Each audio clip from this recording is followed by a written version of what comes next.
Hey guys, tonight we drift back to the scorched earth and tangled shadows of 1980s Colombia, where the sun seems too bright for the secrets buried beneath it. Cattle ranches stretch to the horizon, their fences lined with barbed wire, not just to hold in the livestock, but to keep out rivals, federales, and ghosts. In this land where money grows from coca leaves and explosions settle arguments, one man turns whispers into detonations and fear into fortune. His name? José Gonzalo Rodríguez Gacha. But around here, they just call him El Mexicano. And trust me, you probably won't survive this story without at least a few metaphorical bruises. So before you get comfortable, take a moment to like the video and subscribe, but only if you genuinely enjoy what I do here. And hey, drop your location and local time in the comments. Let's see where everyone's listening from. Now, dim the lights, maybe turn on a fan for that soft background hum, and let's ease into tonight's journey together. It starts in a town most people would overlook, even if they drove straight through it. Pacho, a quiet dot on the map northwest of Bogotá, nestled in the green folds of the Cundinamarca department. A town where the days are long, the machetes sharp, and dreams come second to surviving the week. This was home to a young José Gonzalo, born in 1947 to a family scraping by like everyone else. Cattle here, a patch of corn there, and not much else. His father, a ranch hand, taught him the value of hard work. His mother, quiet and devout, prayed her son would grow up different from the drunks and schemers that loitered around the plaza. But even as a boy, there was something electric beneath Gacha's skin. He had that restless kind of intelligence, not book smart, but street slick. The kind that didn't just watch the world but poked at it, tested its rules. He helped with the cattle when he had to, but his eyes were always looking elsewhere, over the hills, beyond the farms, to whatever lay out there that might be faster, sharper, richer. In the late 1950s, Colombia was still reeling from La Violencia, the brutal civil war that had turned entire villages into tombs. Even in its quieter phases, violence was part of the wallpaper. It wasn't a question of if something would go wrong, but when, and who'd be standing when it did. That kind of climate leaves a mark on a boy. And Gacha, well, he wasn't content with being marked. He planned to do the marking himself. By the time he was 15, he had already figured out the local economy was just a polite fiction. The real money didn't pass through the banks. It moved in suitcases, whispered in bars, traded behind the butcher's stall. And the real power? It didn't wear uniforms. It wore cowboy boots and sunglasses and rode jeeps into the hills. So he found himself a different mentor, not a priest or a teacher, but a smuggler. Someone who moved contraband across regions, whiskey, appliances, and, most profitably, emeralds. Colombia's Boyacá region was one of the richest emerald deposits on the planet. And if you were sharp enough, bold enough, and lucky enough, you could turn a rock into a kingdom. Gacha, of course, didn't rely on luck. He studied the trade, learned the roots, befriended the miners. He carried a pistol in his waistband before he had peach fuzz on his face. And when the time came to prove himself, he didn't hesitate. One night, according to some who were there, or say they were, Gacha was tasked with delivering a small pouch of high-grade emeralds to a buyer in Bogotá. It should have been simple, but on the road, a pair of young thieves tried to rob him, likely not knowing who they were messing with. Gacha didn't run. He shot first, and fast. Both went down. No hesitation. No later regrets. When asked about it later, He supposedly said, "I can't afford to let someone else write my ending." Classic Gacha. From then on, people looked at him differently, not just as another peasant's kid with big boots, but as someone who might actually walk into Bogota and not only survive, but make it crawl. And while many still think that early violence was just a reflection of the times, others believe it was the moment Gacha realized something deeper. That power, real power, comes not from money or muscle, but from your willingness to use both when others hesitate. He was in his late teens when he moved fully into the emerald trade, running shipments, making deals, and gathering a reputation as someone who got things done. But emeralds were just a stepping stone. The real prize, the one that glittered brighter than any green gem, was cocaine. And Bogota, that distant city from his childhood dreams, was no longer a place to escape to. It was now a hub to command, a chessboard to move pieces across. And Gacha? He wasn't just playing anymore. He was preparing to flip the board entirely. The road from emeralds to cocaine in Colombia wasn't paved. It was carved out with bullets and bribes, and Gacha knew exactly where to lay the next stone. In the early 1970s, while many of his emerald trading associates were content staying within their green-streaked niches, Gacha had already started seeing the glimmer of white powder on the horizon. Cocaine wasn't just a drug, it was a movement, a revolution, a tidal wave of wealth that could drown entire governments, and he wanted to ride the crest. In Medellin, a handful of men were already laying the groundwork. Pablo Escobar, Fabio Ochoa, Jorge Luis Ochoa, and Carlos Leder were building their empire from scraps of jungle labs and clandestine airstrips. Gacha's early contact came through Leder, the eccentric German Colombian who treated smuggling like a theatrical performance. Where Leder was flamboyant, Gacha was precise. But they recognized each other's value and ambition. The deal was this. Leder needed reliable suppliers and men who knew how to move product quietly.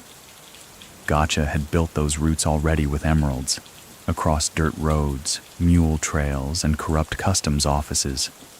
The shift from green stones to white powder was, in many ways, seamless and far more lucrative. What surprised Leder was Gacha's love of structure. He wasn't just a cowboy with a gun and a grudge. He liked blueprints. He liked knowing who answered to whom. He liked drawing lines of control on maps with a ruler. Some joked that if Gacha hadn't become a drug lord, he might have made a decent city planner. Instead, he became a warlord with a planner's mind. But what earned him his nickname, El Mexicano, wasn't just a taste for order. It was his obsession with Mexican culture. He admired the style, the music, even the way the Mexican narcos ran their affairs. It wasn't just admiration, it was mimicry. He'd wear cowboy hats modeled after Sinaloa ranchers, listened religiously to norteño music, and even called his inner circle El Cartel del Norte. Many people still think that this identity was calculated, not just personal, an effort to brand himself as someone larger than Colombia, someone with hemispheric ambition. Back in Colombia, Gacha started investing heavily in his infrastructure. He purchased massive tracts of land in Magdalena Medio, strategic not just for cattle, but for trafficking routes.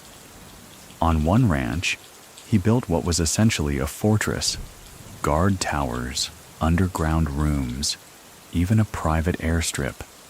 Some pilots said they could spot it from the air by the shape of the giant G cut into the grass with machetes. But with expansion came friction. Escobar and the Ochoa brothers were consolidating their power, and Gacha's independence was both admired and feared. He wasn't content to be a cog in the Medellin machine. He wanted his own orbit. So while he contributed to the Federation of Traffickers, he also carved out his own. Gacha began recruiting heavily, not just from the usual suspects, but from former soldiers, men with military training, some of them dishonorably discharged, others simply looking for better pay.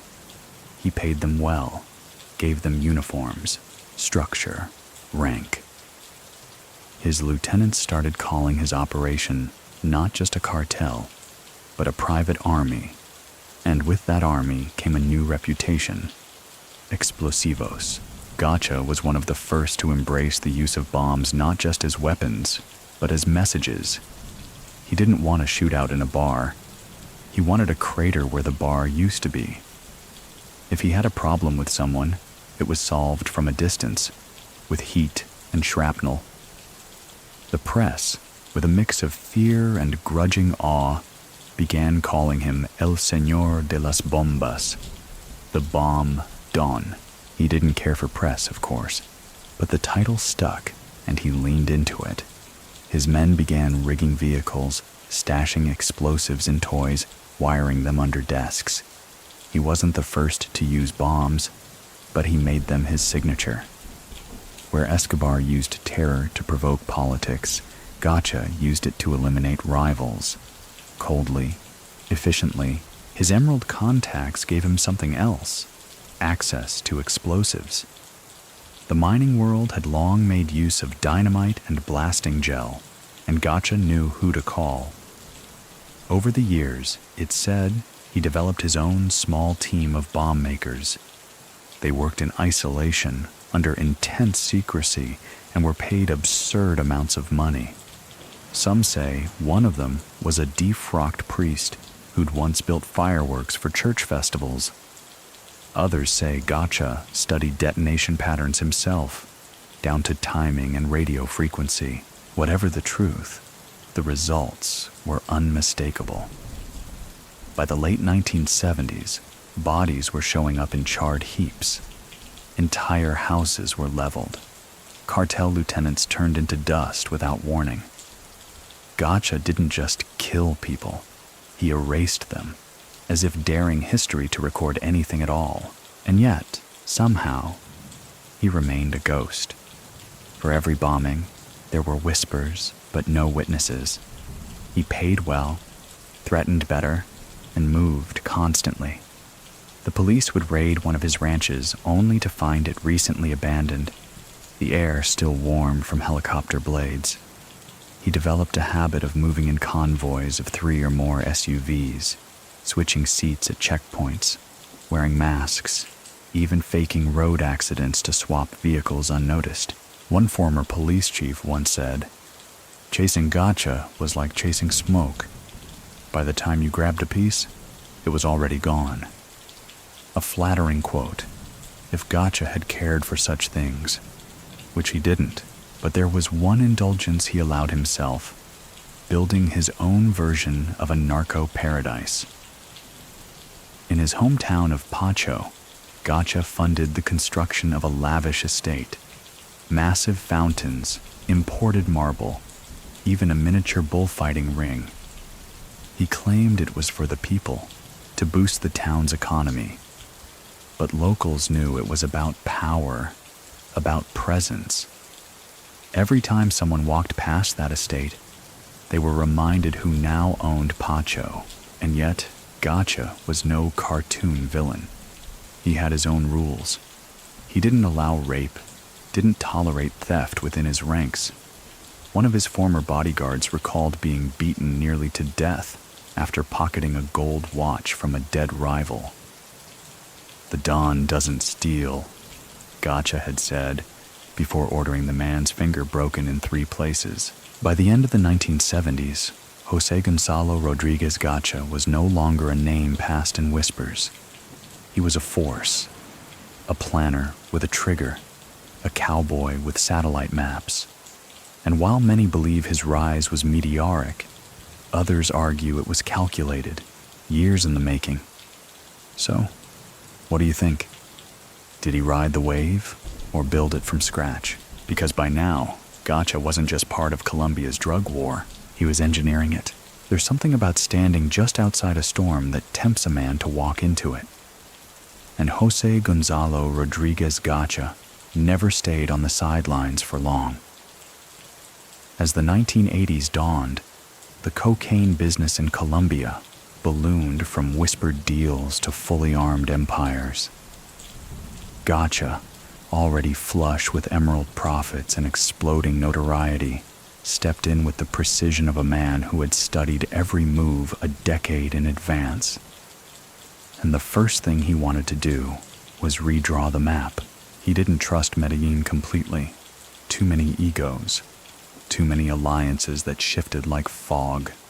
Escobar, for all his charm, was unpredictable, and the Ochoa brothers had their own old money polish that grated against Gacha's working-class, cattle-boot sensibility. So while he sat at their table, laughed at their jokes, and nodded at strategy meetings, he was building something parallel. Not a rival cartel exactly, but a faction. Something militarized, organized. A shadow that could exist beside the Medellin behemoth, and if necessary, walk away from it entirely. That vision began to take form in Magdalena Medio, a hot, swampy stretch of central Colombia that offered access to roads, rivers, and most importantly, isolation. Gacha bought up land there by the acre, then the mile, transforming empty plains into narcotics logistics hubs. One of his main ranches, La Loma, became legend. Multiple landing strips, a communications tower, underground bunkers, even a zoo. Locals say he had lions, others say jaguars. One man swears he saw a hippo, but let's not get ahead of ourselves. The compound wasn't for show. It was war-ready. His men patrolled the perimeter in fatigues. Trucks rolled in daily with supplies, food, ammunition, chemicals for cocaine processing. Every warehouse had double walls, some filled with sand to absorb gunfire. At night, flares occasionally lit the treetops when Gacha's private guards practiced drills. It wasn't paranoia, it was preparation. Because Gacha knew exactly what was coming. The government, the DEA, rival cartels, and eventually, betrayal. But before that inevitable descent, there was power. And Gacha wielded it like a conductor with an orchestra of destruction. His network ran like clockwork. Coca leaves sourced from southern plantations were refined in jungle labs, then airlifted to holding zones like La Loma. From there, the cocaine moved north, overland to Panama, on small aircraft to Mexico, and eventually into the bloodstream of the United States. He kept detailed records, one of the few traffickers to do so, and punished inefficiency like treason. At the same time, he began investing in people, not just soldiers and smugglers, but accountants, pilots, lawyers, even a few chemists who worked exclusively for his labs. These weren't just hires, these were believers. To work for El Mexicano meant you got paid on time, protected with loyalty, and executed if you turned. One of the more unsettling rumors, though impossible to confirm, was that Gacha had a small team dedicated solely to disappearances. These weren't assassins in the traditional sense. They were experts in making someone evaporate. False documents, quick lime, rented properties where walls could be repainted overnight. Some say the team was led by a former gravedigger turned logistics expert. One of Gacha's quieter talents was finding people with strange skills and giving them purpose. His investments weren't just internal. Gacha understood community control. In towns near his properties, he built roads, schools, even a modest hospital. Children knew his name before they learned the president's. And when rival groups tried to extort local businesses, it was often Gacha's men who responded first. sometimes with words, sometimes with dynamite. Either way, the message was clear. This land was his, and so were the people on it. It wasn't love, it was leverage. Still, many in those towns revered him. He was the man who brought electricity, the man who paid for surgeries, the man who, when a hurricane destroyed half a village, sent in trucks filled with food and blankets. And while many still think that his generosity was strategic, others believe he genuinely wanted to be admired, not feared. Maybe both. This duality, savior and executioner, defined him, and no episode illustrates it better than his foray into the world of professional soccer. In the early 80s, Gacha purchased Millonarios Football Club, one of Colombia's top soccer teams. On the surface, it was a vanity project, but like everything with Gacha, it had layers. Owning the team gave him legitimacy. It brought him to dinner with politicians, onto television screens, into boardrooms. He sat next to senators and business moguls, wearing tailored suits and sipping whiskey like any respectable gentleman, at least on the outside. Meanwhile, behind the scenes, Millonarios became a laundering machine. Ticket sales, merchandise, player contracts, it all provided clean lines to wash narco funds. And for a brief time, the team thrived. Players were paid in cash, bonuses were legendary, and they flew first class everywhere. Other teams envied them. Few dared ask where the money came from, one historical fact that often gets missed. During the 1987 season, Millonarios reached the top of Colombia's league, thanks in no small part to their well-fed payroll.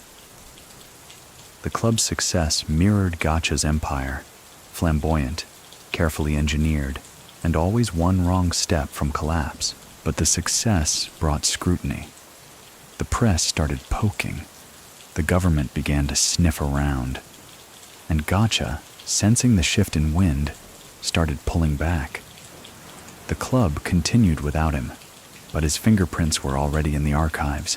Through all this, his obsession with explosives never dulled.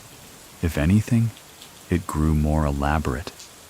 One former operative claimed that Gacha once detonated a prototype car bomb just to test the bass, as if he were fine-tuning a speaker system, not planning an assassination. And do you remember how he first proved himself with a pistol on the roadside?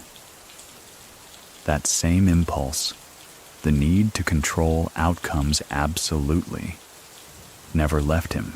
By the mid-1980s, whispers began surfacing about a dangerous new hobby, arming rebel groups. The M19 guerrillas were reportedly receiving weapons and maybe money from Gacha himself. The logic: if the government was hunting him, then maybe their enemies could be his allies. A classic narco chess move. But this one came with fallout. Washington wasn't amused. American intelligence, already entangled with Colombia's fight against the cocaine trade, began elevating Gacha's profile. He was no longer a drug trafficker. He was now considered a narco-terrorist. That distinction, subtle but critical, came with helicopters, wiretaps, and bounties. The kind that didn't go away.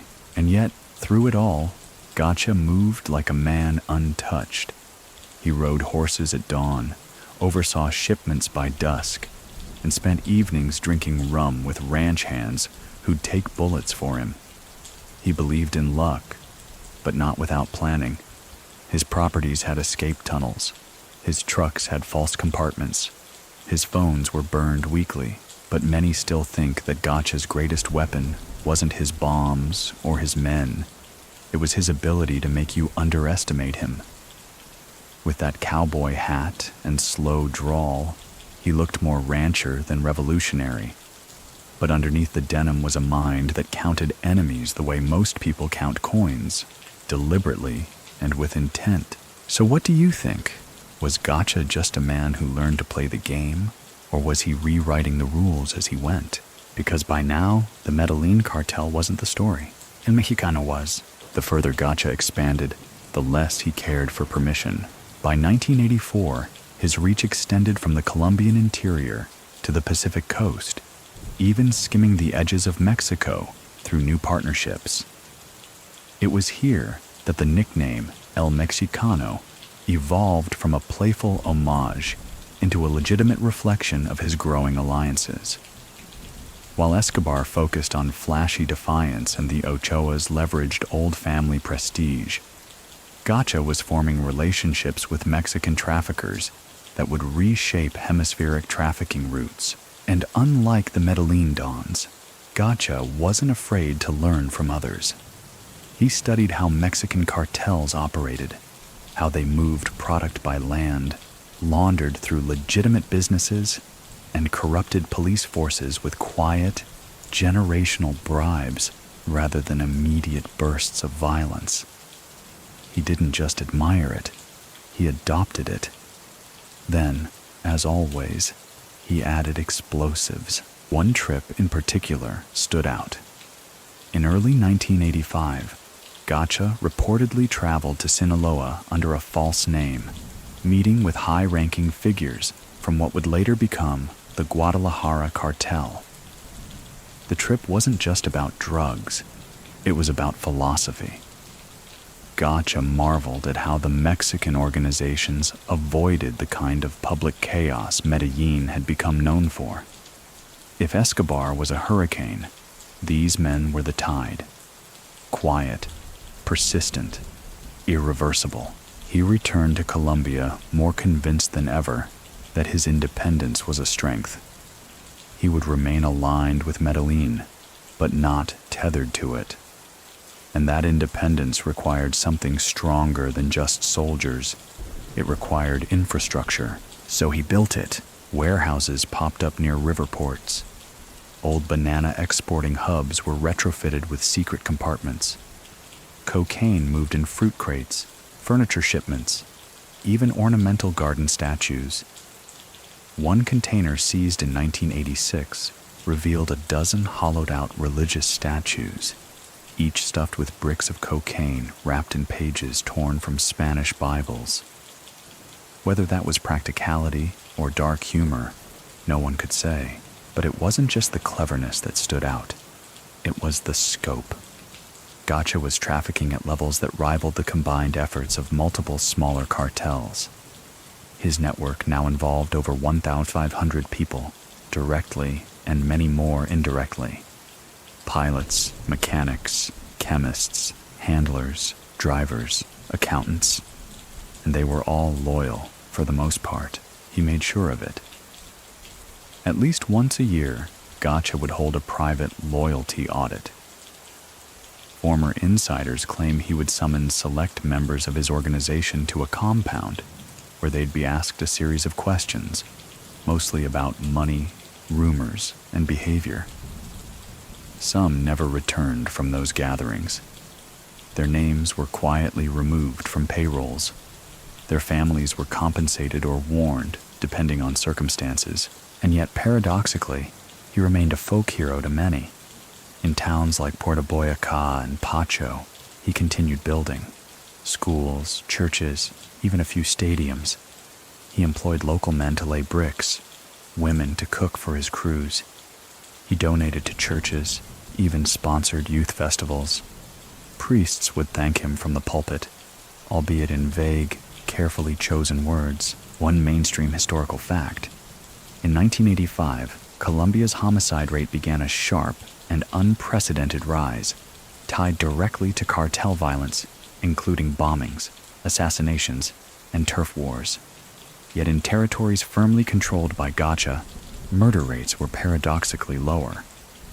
Why? Because he didn't allow chaos in his domain. He was the law, and still he remained paranoid. His compounds were checked daily for bugs. New employees were vetted for weeks, sometimes using fake scenarios to test their loyalty. Even food tasters weren't exempt. Rumor has it, Gacha once switched chefs at 3 a.m. after a dream that his rice had been poisoned. But what he feared most weren't rats or rivals. It was betrayal by the state. He began funding political campaigns, quietly at first, then more openly. Candidates in mayoral and regional races received unmarked envelopes, favors, or campaign materials. All he asked in return was silence. A few laws not passed. A few eyes turned the other way. It worked mostly, but not always. One mayor in a Magdalena town refused to take his support. 3 weeks later, the mayor's car exploded as he pulled out of his driveway. No one was convicted. Gacha, when asked about it during a wiretapped phone call, merely said, "The man liked noise. I gave him some." He began seeing himself not as a criminal, but as a landowner, a protector, a necessary figure in an unstable nation. And that self-image hardened with time. His conversations with lieutenants turned increasingly philosophical. He quoted Mexican revolutionaries, referenced Simon Bolivar, even spoke of someday running for public office, once the country matures. But behind the theatrics was a man preparing for war, because Escobar too was changing. The Medellin kingpin was growing restless, resentful of the government, and increasingly public in his attacks. Gacha, ever the strategist, saw danger in this. He wanted the government corrupt, but stable. Escobar, meanwhile, wanted to bring it down.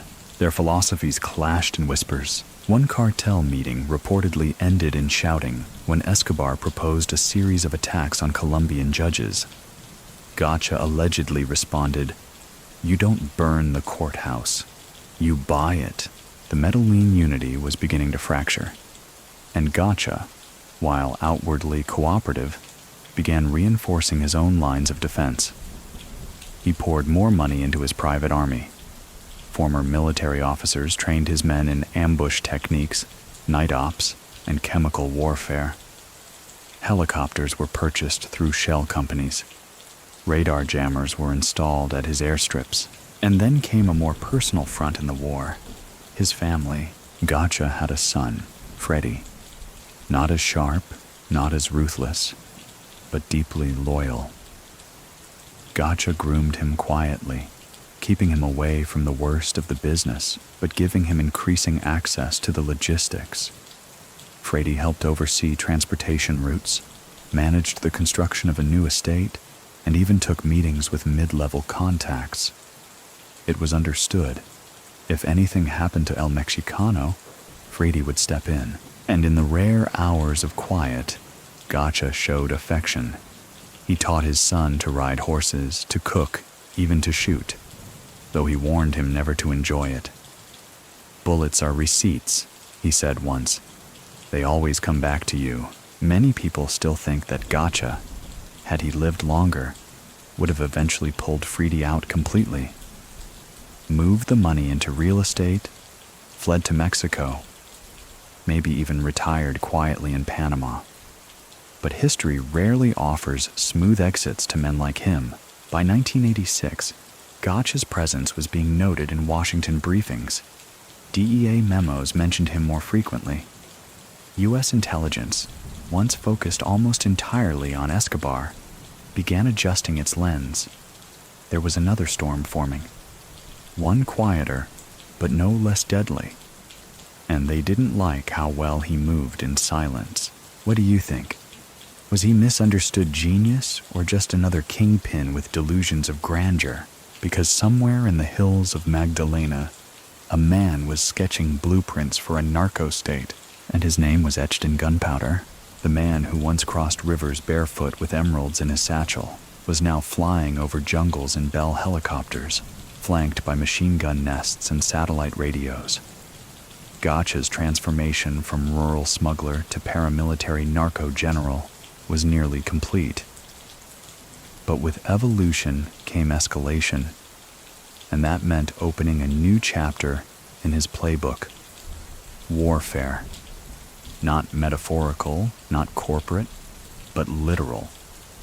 Gacha began styling his organization less like a cartel and more like a private military contractor. He wasn't content with hitmen and smugglers. He wanted brigades, platoons, logistics divisions, and thanks to his immense cash flow, he got them. By 1986, his security wing, sometimes referred to internally as Los Machos, was said to rival the manpower of a small national army. Training facilities were built deep in the countryside. Former Colombian army officers, many dismissed for corruption or insubordination, were brought in to drill recruits. Exercises involved not just basic combat training but mock ambushes, booby trap deployment, and counterinsurgency tactics.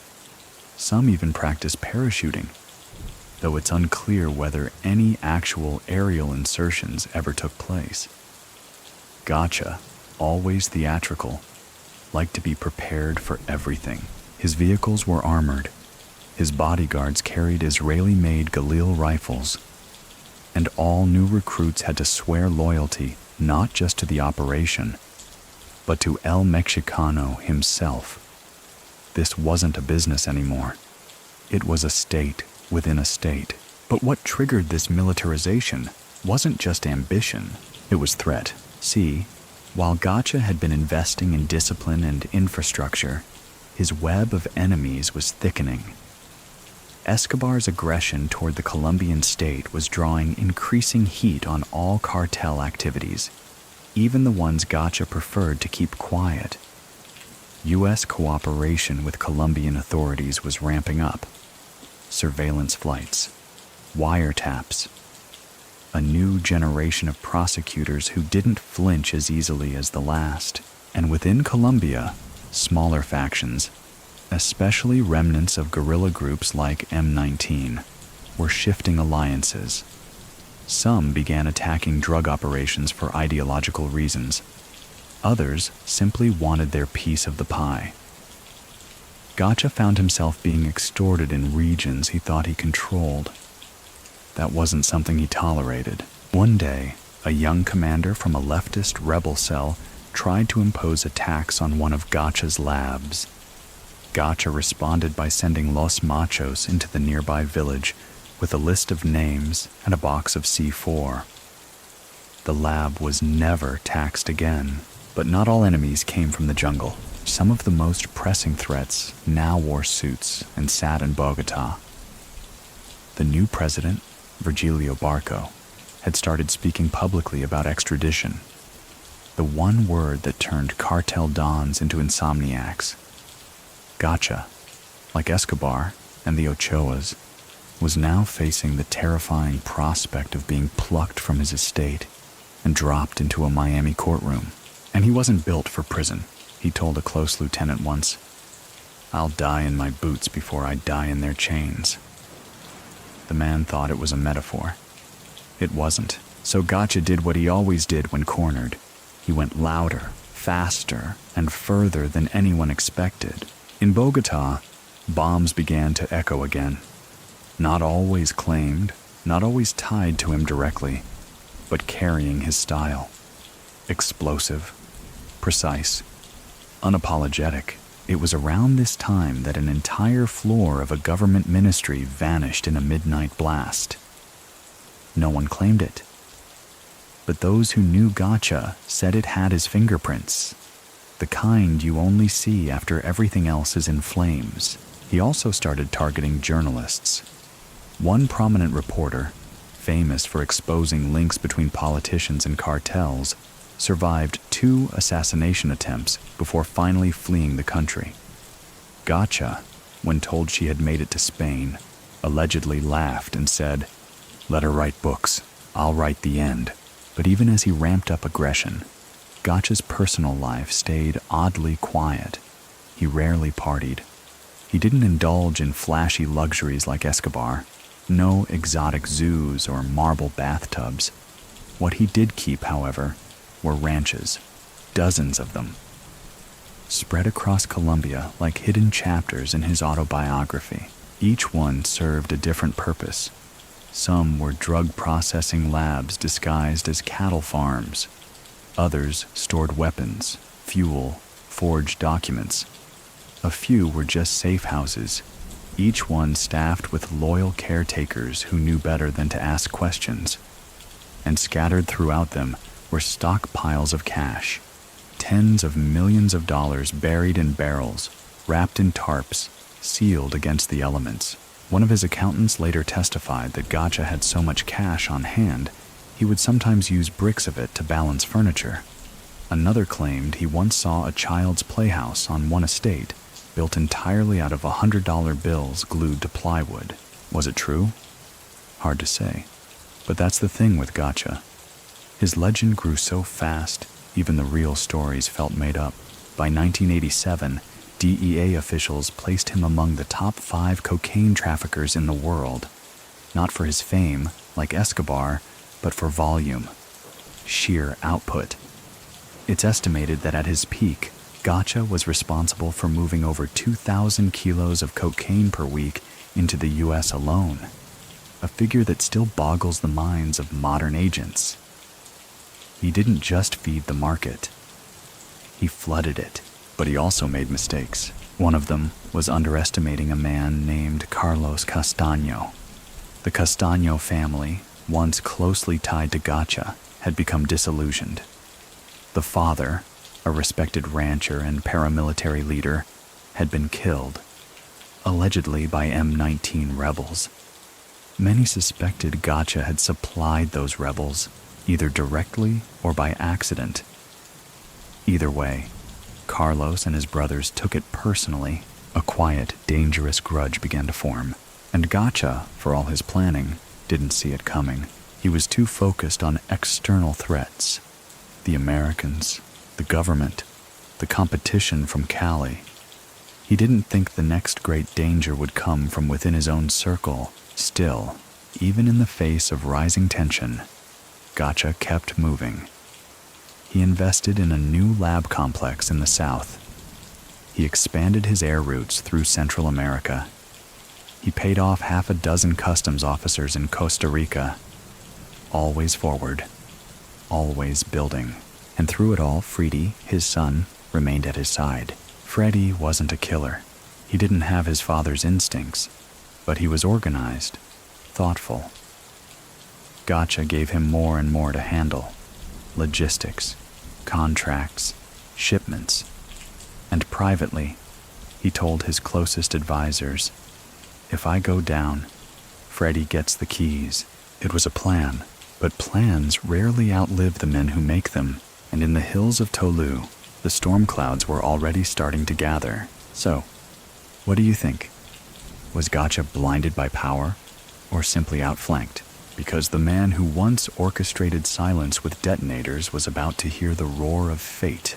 He wakes up earlier than usual that morning, somewhere deep inside the folds of Magdalena Medio. The air hangs heavy with heat, and the cicadas are already announcing a day of unrest. Gacha's schedule is light, just a brief sit-down with one of his accountants and a convoy inspection. But behind his calm eyes, something feels off. One of his pilots hasn't checked in. A runner hasn't returned from Bogota. And last night's satellite phone call to Freddy was cut off halfway. He says nothing, lights a cigarette, pours his coffee. The guards stationed outside his ranch house are doubling checks at the gate. They sense it too. Gacha knows instinct better than math, and something's about to break.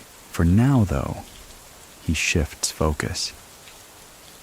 The accountant arrives, jittery and over-prepared, flipping through ledgers and satchels filled with plastic-wrapped cash. Gacha barely glances at them. "I'm not interested in what I made," he mutters. "Only in what I still own." The truth is, he's growing weary. Not weak, never that, but tired of the precision required to balance so many fronts. His empire has become an endless carousel of maps, weapons, encrypted phones, and lies. He's seen the same faces at his table for years. Men who smile, nod, and walk away with whispers hiding behind their teeth. He doesn't trust them. Not anymore, and that's why he's begun planning an exit. That week, Gacha secretly reaches out to an intermediary in Panama, A customs official once paid to look the other way, now offered triple to forge residency papers. It's a trial balloon, a whisper to see if the air changes. The idea is simple. Move Freedy and a small trusted circle to Panama, followed by staggered shipments of cash, then disappear before anyone notices. Not to surrender, but to dissolve, to become vapor, a ghost with no country. He has the planes, he has the routes, he has the money. What he doesn't have anymore is time. While he sketches his exit, other forces are sketching his outline on corkboards. The DEA now has a dedicated task force focused on El Mexicano. Satellite footage is being cross-referenced with movement patterns. Colombian intelligence has finally cracked into his radio codes, and one of his key lieutenants, possibly a nephew, has vanished after being picked up outside Villavicencio. The man talked. We don't know what was said, but we know the timing. Within a week, Colombian forces begin moving pieces into place near Tolu. A coastal city Gacha had considered one of his fallback zones. Back on his end, he's busy relocating. He chooses to slip away from his Magdalena stronghold, traveling in an inconspicuous truck convoy with Freedy and a few men. No air travel. It's too easy to track. He doesn't tell Escobar, doesn't alert the Ochoas. The less they know, the better. The Medellin alliance is crumbling anyway, and Gacha suspects one of them has been leaking to the authorities, so they drive, slow, through the back roads, avoiding checkpoints, refueling at private properties only. On the third day, they stop outside Sincelejo to rest. It's a mango farm now, but it used to be a safe house. The owner, a cousin of a trusted lieutenant, lets them stay. Nobody talks. Everyone listens, but silence has stopped being safe because someone does talk. Maybe it's the cousin. Maybe it's one of the drivers, or maybe it's someone else entirely. An old favor turned sour. Either way, the phone lines in Bogota light up.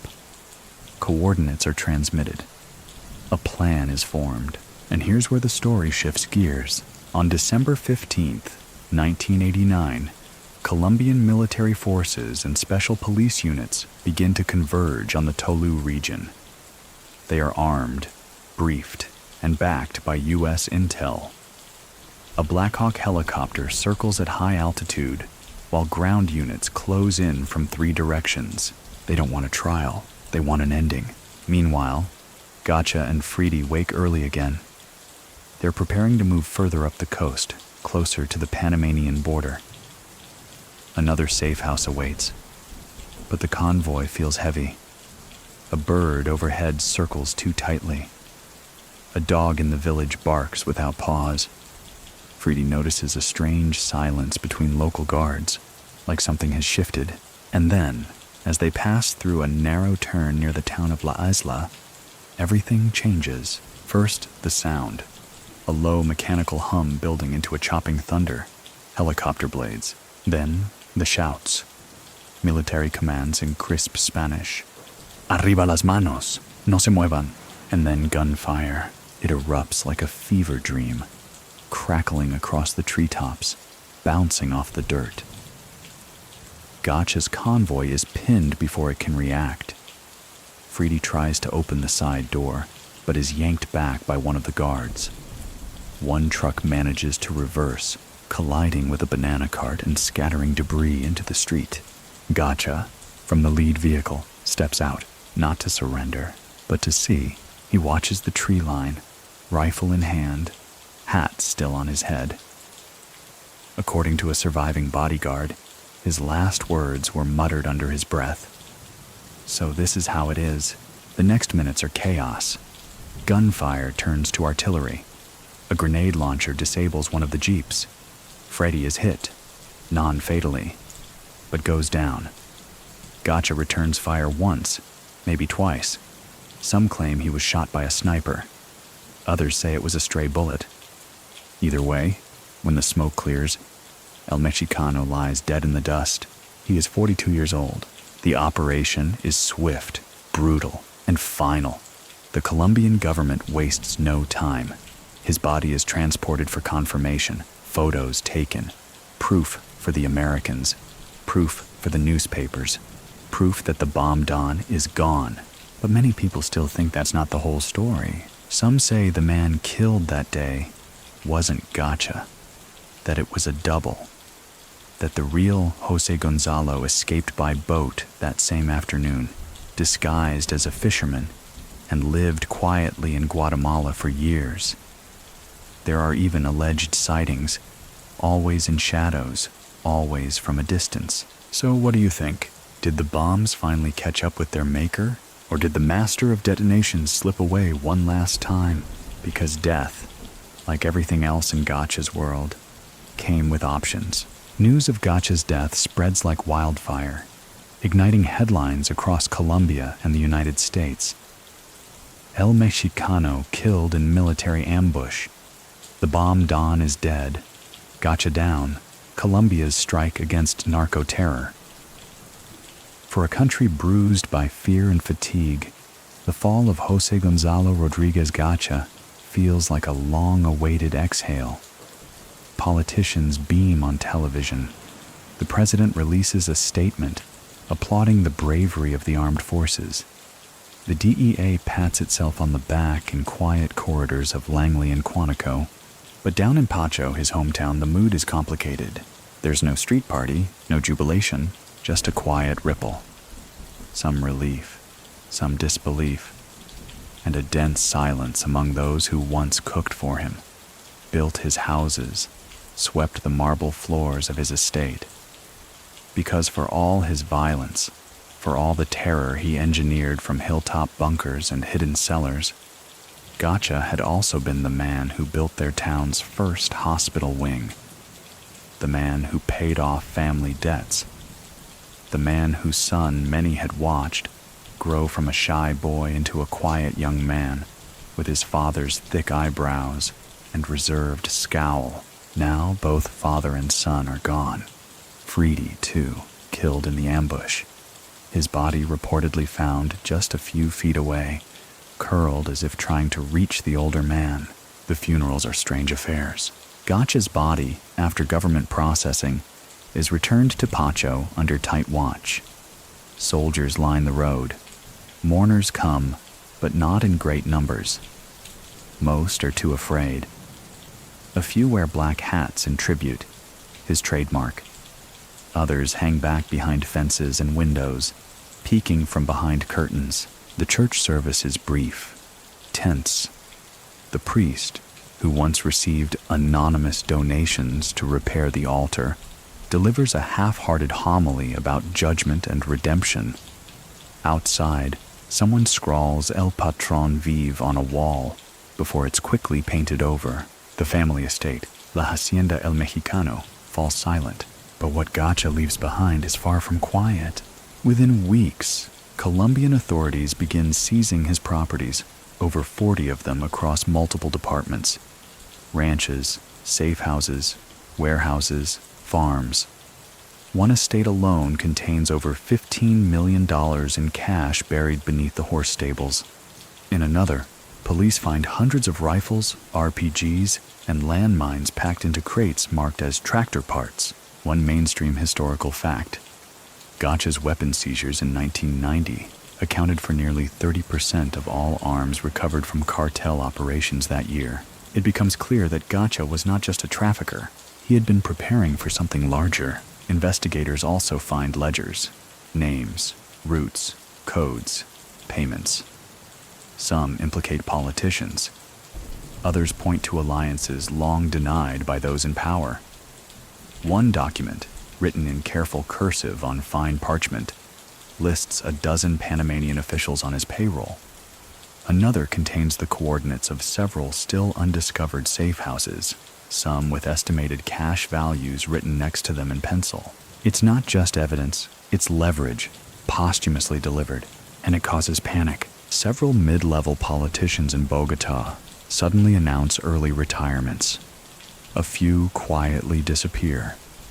One judge, known for his hardline stance against narcos, is found to have received monthly deposits from a Gacha-controlled shell company.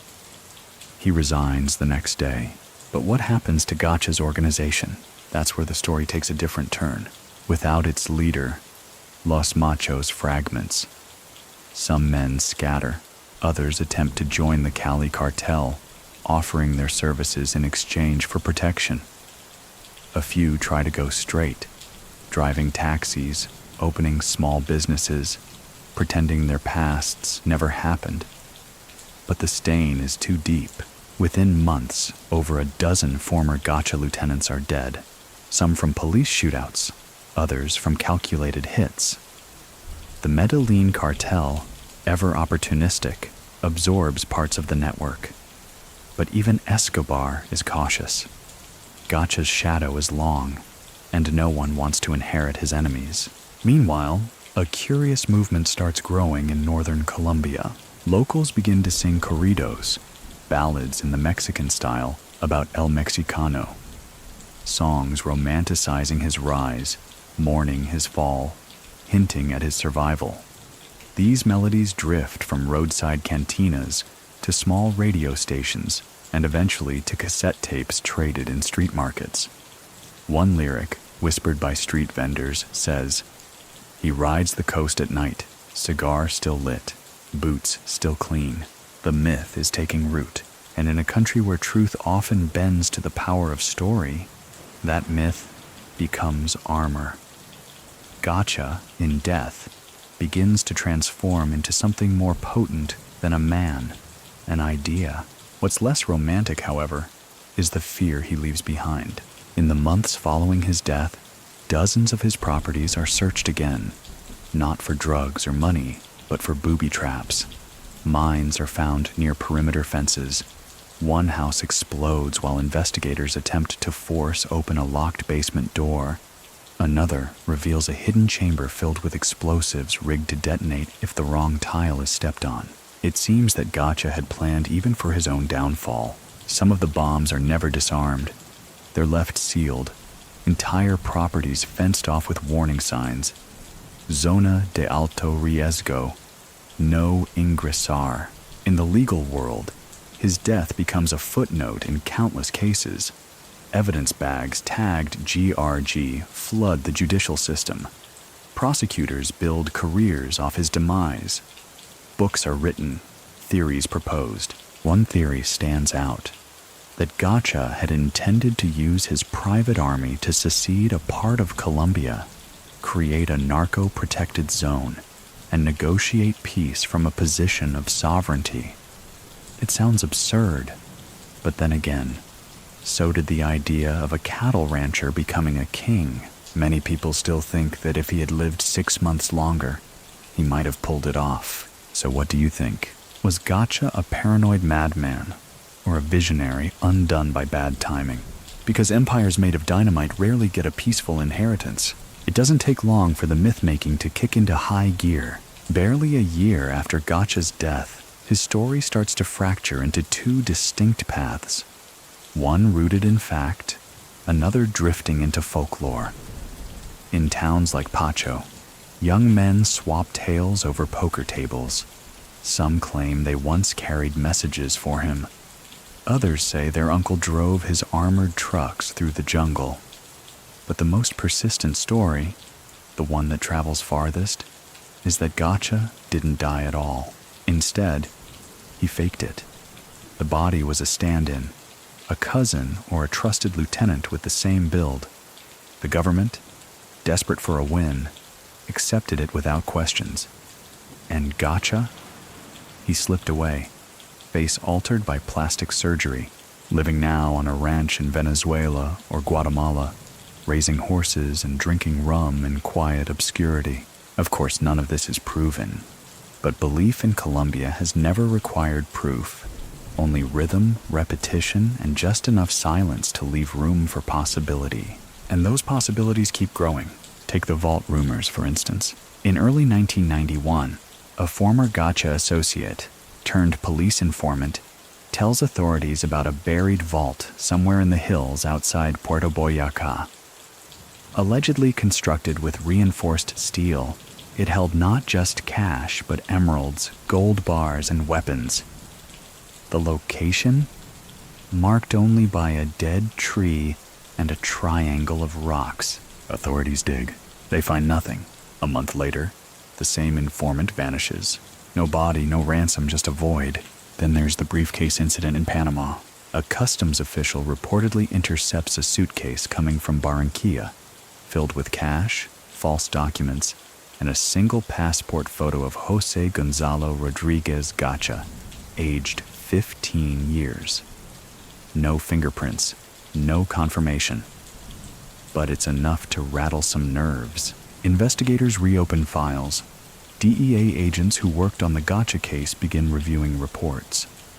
One memo from 1992, declassified years later, includes the line, "Subject may have leveraged internal asset to simulate death. It doesn't matter whether it's true. By then, it's too late. The legend is alive. And the thing about legends, they can be used." Enter the next generation of traffickers. In the wake of Gacha's demise, the vacuum he left behind doesn't stay empty for long.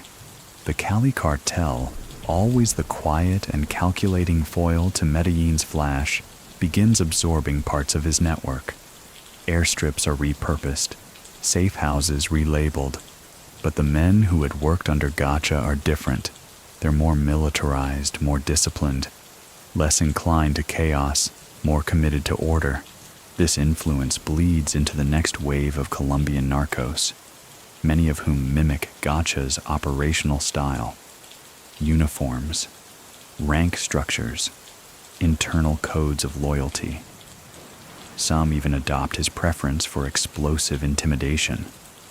A bomb outside a courthouse in Medellin is described in the press as Gacha style. It's not a compliment, it's a warning. Historians begin noting the shift. One scholar at the National University of Colombia writes in a 1993 paper, while Escobar dominated the media and the imagination, Gacha quietly rewrote the logistics of Colombian narco warfare. His was the model, not the spectacle, but the system. The sentiment spreads.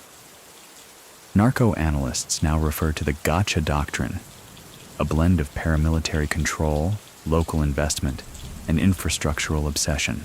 And it's not just scholars who take note. In the early 2000s, Netflix producers researching Colombian crime stories stumble upon documents related to Gacha.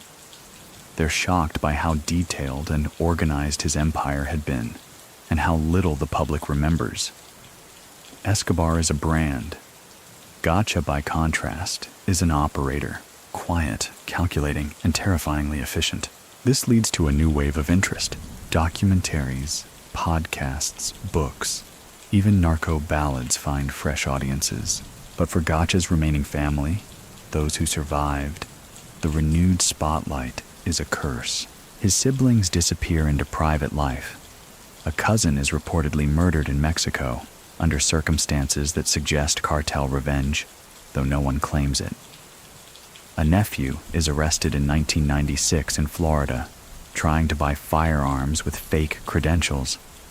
He claims to be unrelated. The authorities aren't convinced, and Freddie, Gacha's only son, is now spoken of in reverent whispers. He was the boy who should have inherited the empire, the one with soft eyes and hard shoulders. Locals in Pacho still visit his grave, leaving flowers, old toys, even folded notes. One note, scrawled in shaky handwriting, reads, "Tu papá sigue vivo, y tú también." Your father lives, and so do you. No one knows who left it. But the grave remains clean, tended, as if waiting. And then, there are the ghosts. Several of Gacha's former properties are sold at auction by the government.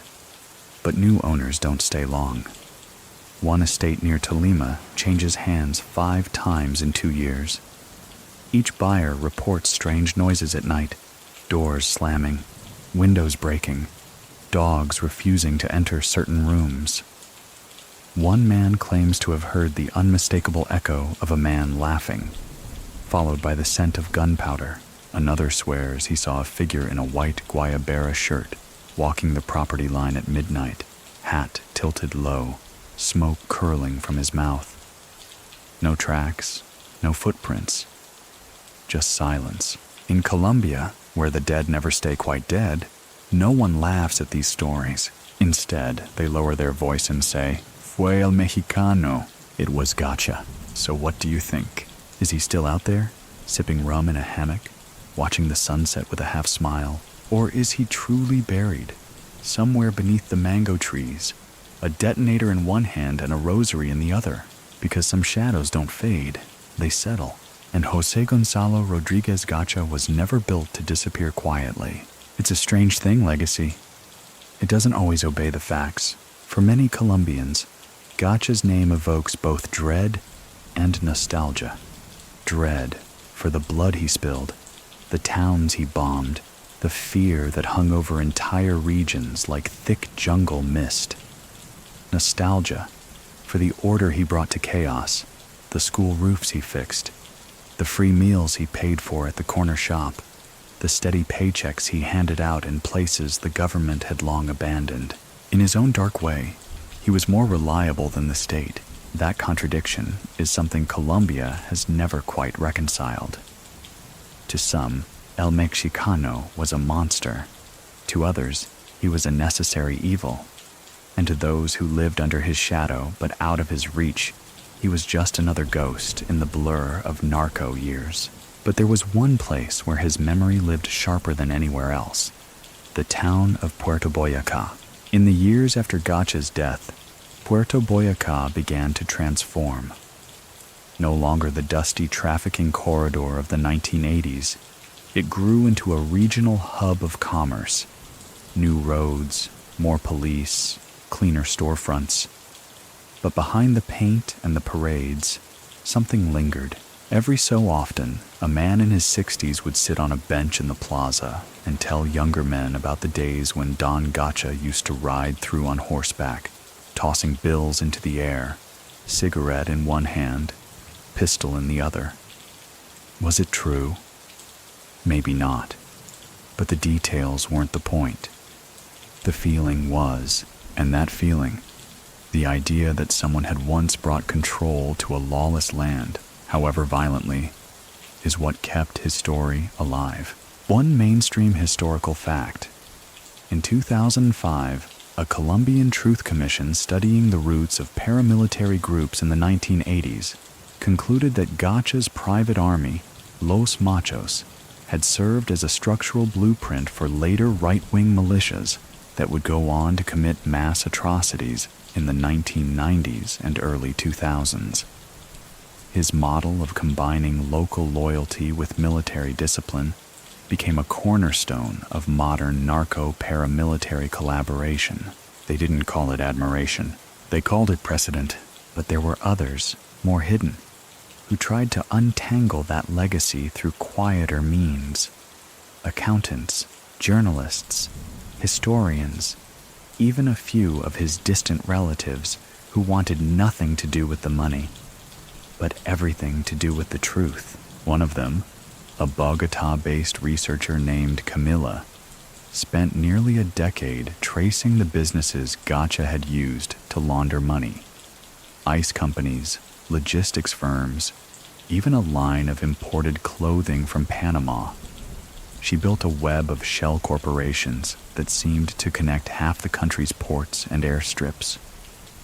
But every time she came close to something definitive, something shut down. A server wiped. A source retracted. One man, a former bank manager, disappeared days before their scheduled interview. Camila didn't give up. She published what she could. But even she admitted, with Gacha, it's like trying to map a shadow. The closer you get, the darker it gets. And then there's the odd case of the accountant. In 1997, a middle-aged man walked into a police station in Medellin with a briefcase. Inside were ledgers, ID cards, and a thumb drive, early tech for the time. He claimed he had worked for Gacha in the mid-80s, managing payouts and documenting shipments. He had been in hiding ever since the ambush at Tolu. The authorities were skeptical, but the documents checked out. Detailed entries, payoffs to customs agents, handwritten notes that matched Gacha's known writing style. One note simply read, "Freedy must stay clean. He's the future." The accountant was placed under protective custody. 3 weeks later, he vanished from the safe house. No sign of struggle, no signs of entry or exit. Just an empty bed and a bathroom mirror that had been cracked diagonally, clean, as if cut with a razor. No one filed a follow-up report. That's the thing about Gacha's ghost. It doesn't just haunt, it deletes. Even his name, which once filled police dossiers and DEA memos, began to fade from official narratives. Escobar became the headline, the Netflix hit, the name taught in foreign schools. Gacha became footnote, sidebar, whisper, but not forgotten. In the borderlands between Colombia and Panama, small-time traffickers still talk about the Gacha way, meaning build loyalty before violence, then strike fast and disappear. It's both praise and curse. In Medellin, there's a nightclub that once bore his name, veiled just enough to pass as irony. It shut down after 3 unexplained arson attempts. No suspects, no arrests. And in Pacho, one street vendor still sells bootleg DVDs of an old TV special that aired shortly after Gacha's death. Grainy footage, low-budget reenactments, and a soundtrack full of ominous trumpets. The title, El Mexicano, The Man Who Never Left. It's half documentary, half drama. But in Colombia, those lines don't matter much. And as time drifts forward, new generations discover him. They don't see the bombs, they see the legend. A man who rose from nothing, who outmaneuvered kings, who built his own army, wrote his own laws, and, maybe, escaped his own death. So what do you think? Was Gacha's real power not in what he built, but in what he left behind? Because bricks crumble, graves collapse. But myths? Myths walk on. There's an old saying in Colombia. A man is measured not by how he lives, but by how many people keep whispering his name when he's gone. By that measure, José Gonzalo Rodríguez Gacha was a giant. Even a decade after his supposed death, his shadow stretches like a stain across the country's drug war history. You don't find him in school textbooks, but he shows up in every whisper between cartel historians, in every briefing room where new recruits in the anti-narcotics unit are told about the men who built the map they now patrol. And that map, soaked in old blood and buried routes, is still shaped by the things Gacha set in motion. Take his use of terrain. The Colombian countryside, once just a backdrop to civil conflict and forgotten farms, became a battlefield of concealment under Gacha's hand. He understood the land, not just where to build labs, but where to disappear, where sound didn't carry, where a chopper could land behind hills that looked flat from the sky, places where time didn't pass at the same speed, and neither did bullets. Modern traffickers still use those corridors, still pay for access to the same valleys and jungle trails he carved out with machetes, cash, and, occasionally, plastic explosives. Entire routes are still colloquially referred to by old names: La Vía del Mexicano, La Ruta de los Machos, and perhaps his most subtle innovation, the structure of compartmentalized loyalty, remains a cornerstone of trafficking today. Gacha didn't rely on a pyramid. He preferred cells, units that functioned semi-independently, so that if one link was broken, the rest wouldn't collapse. Today's modern cartels use this blueprint. It's harder to dismantle something you can't map in a straight line. It's why, even now, the DEA has trouble tracking certain networks, because they were built by a man who didn't trust his own shadow. He designed his empire like a spider web, and then trained everyone to walk only on their assigned threads. But the clearest evidence of Gacha's enduring influence is in the evolution of private armies. What began as Los Machos, his militarized inner circle, became the prototype for paramilitary drug enforcement units across Colombia. In the late 90s, right-wing paramilitary groups would rise in prominence, funded by traffickers, politically justified as anti-insurgency forces, but ultimately serving the same purpose Gacha envisioned: territory control. One mainstream historical fact: the AUC, United Self-Defense Forces of Colombia, declared a terrorist organization by the U.S. in 2001, adopted recruitment and regional discipline methods that mirrored Gacha's original training camps. These militias claimed to fight guerrillas. In reality, they often just fought for market control. So yes, El Mexicano died. But the system he created kept breathing. The uniforms changed. The flags were different. But the structure? It was familiar. Even the way violence was used: surgical, explosive, designed for message more than body count, was textbook Gacha. Cartels now drop banners at crime scenes, just as he used to call reporters anonymously before a bombing to warn them. His ghost lives in the theatrics, and it's not just tactics, it's tone. Modern narco leaders still mimic his aloof, rural charisma. The cowboy hat, the boots, the refusal to play into the flashy absurdity that once consumed Escobar. Gacha didn't throw parties at zoos. He hosted strategy meetings in horse barns. That restraint, calculated and often mistaken for humility, became part of the myth. His quiet gave him power. And in the world of criminals who scream for headlines, silence is an edge. But while his influence grows among new traffickers, his memory fades among the public. There are no monuments to him, no official recognition, no plaques on the streets of Pacho. The government has spent decades trying to erase his name from the visible record. His properties have been sold, repurposed, sometimes paved over entirely. Even his grave, when visited, is unmarked. Just a patch of grass in a cemetery that prefers not to answer questions. Still, the stories persist. In 2011, a journalist revisiting Puerto Boyacá interviews an old school teacher who claims to have taught Freddy. He was quiet, she says, just like his father. You couldn't tell if he was angry or thinking. She still keeps a picture of Freddy's class. A group of smiling children in dusty uniforms. Freddy stands near the edge, half smiling, one hand in his pocket, the other on a friend's shoulder. The teacher shakes her head. That boy should have gone to university, not into shadows. And what of the vaults? Those rumors of buried containers, sealed rooms, hidden tunnels continue to surface. In 2014, construction workers digging outside an old Gacha property near Honda discover a false wall. Behind it, several sealed crates, degraded by moisture but still intact. Inside, they find rifles, ammunition, and documents, some dated 1986, others later.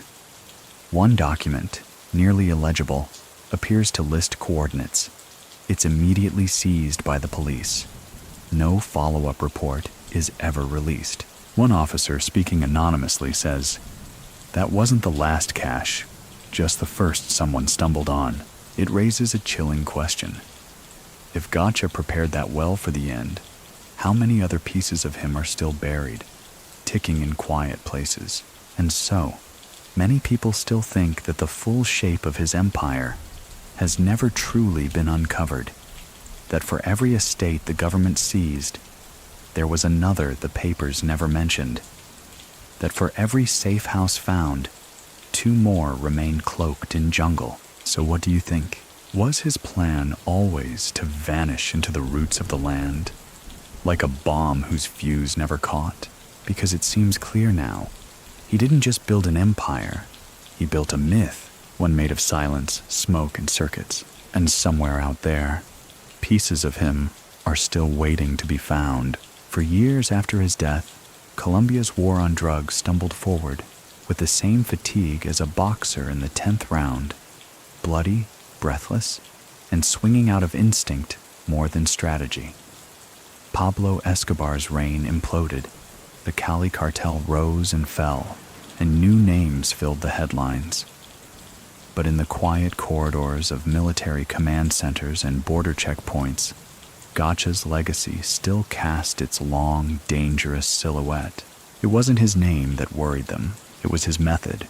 Because unlike Escobar, who waged war against the state with reckless spectacle, Gacha's fingerprints remained etched into the logistics of organized crime.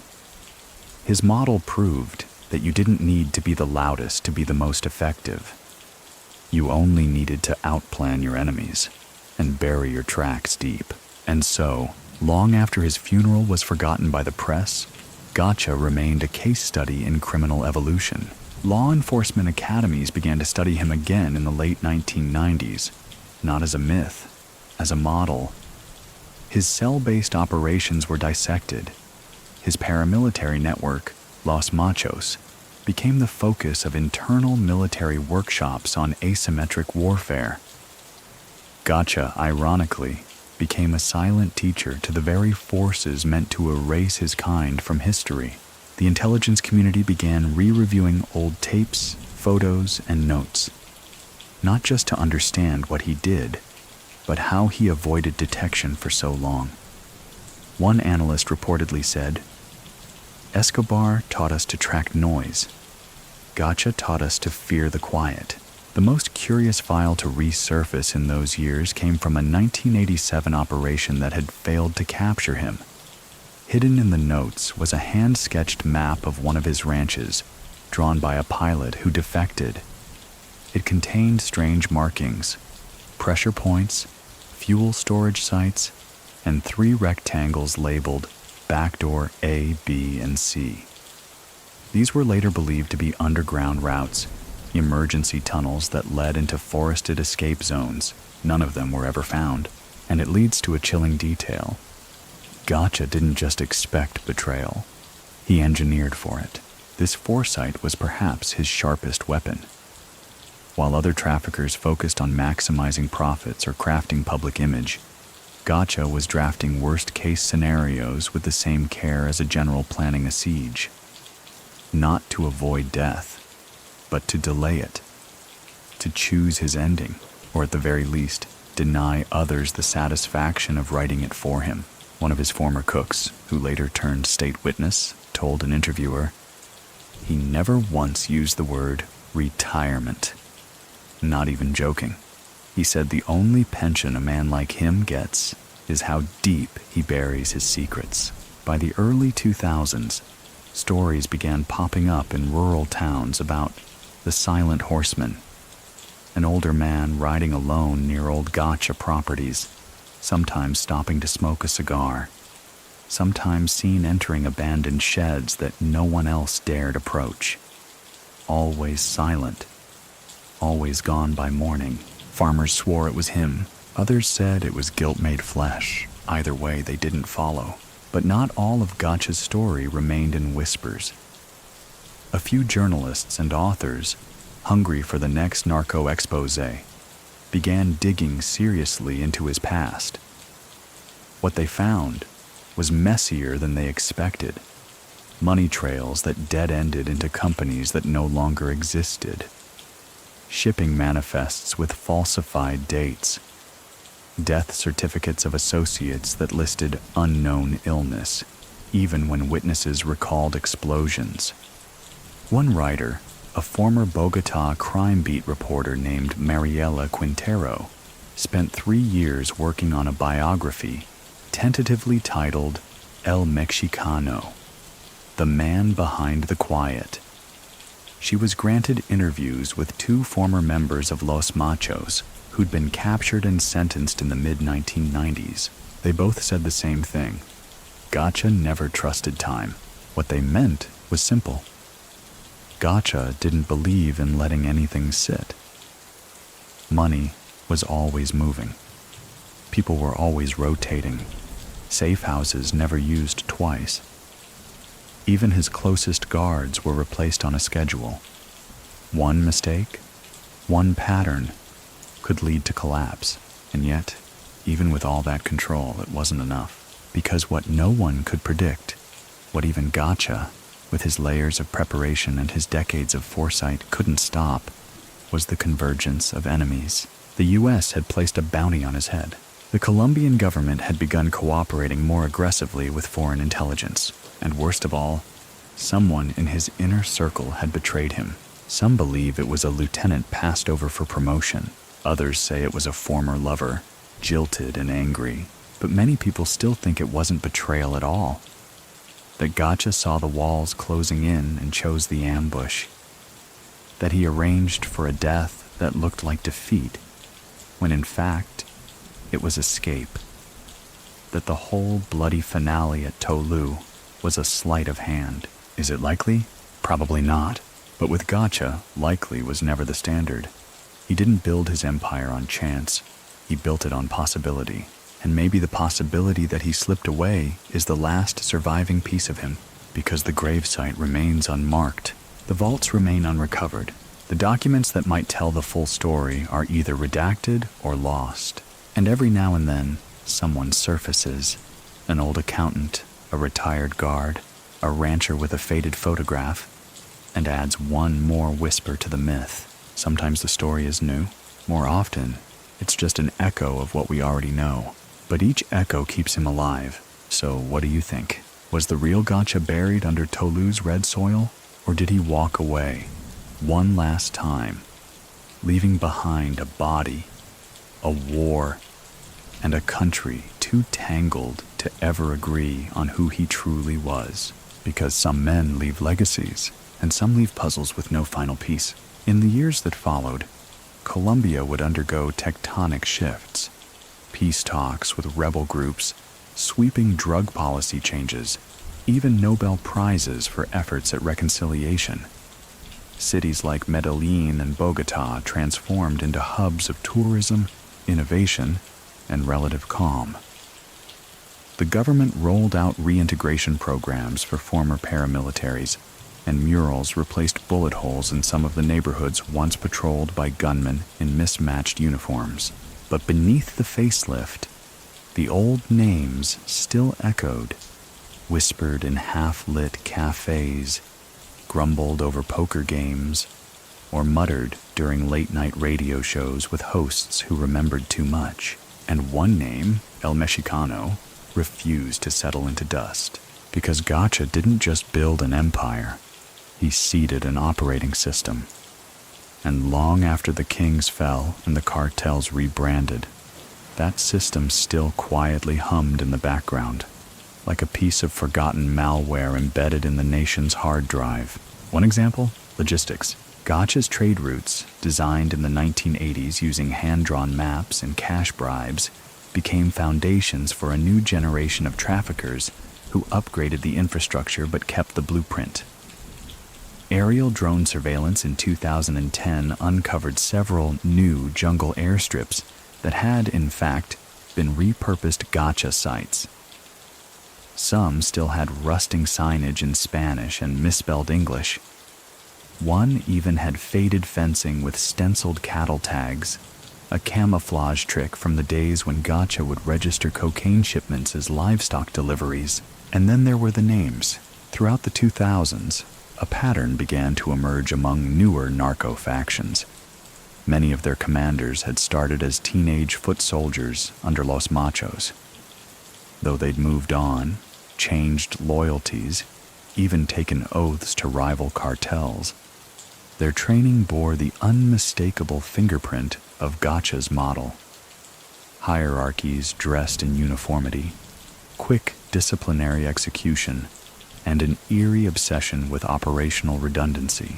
One military intelligence analyst once said, "It's like they all read the same playbook but tore the cover off," and indeed many had. During a 2015 raid on a rural hideout in Caquetá, a battered file was recovered from a steel cabinet. It contained dozens of typed pages outlining code-named safe houses, employee pay scales, and a brief note at the bottom that read, GRG Doctrine, Rev 3, José Gonzalo Rodríguez Gacha. The document was later authenticated by Colombia's Fiscalía.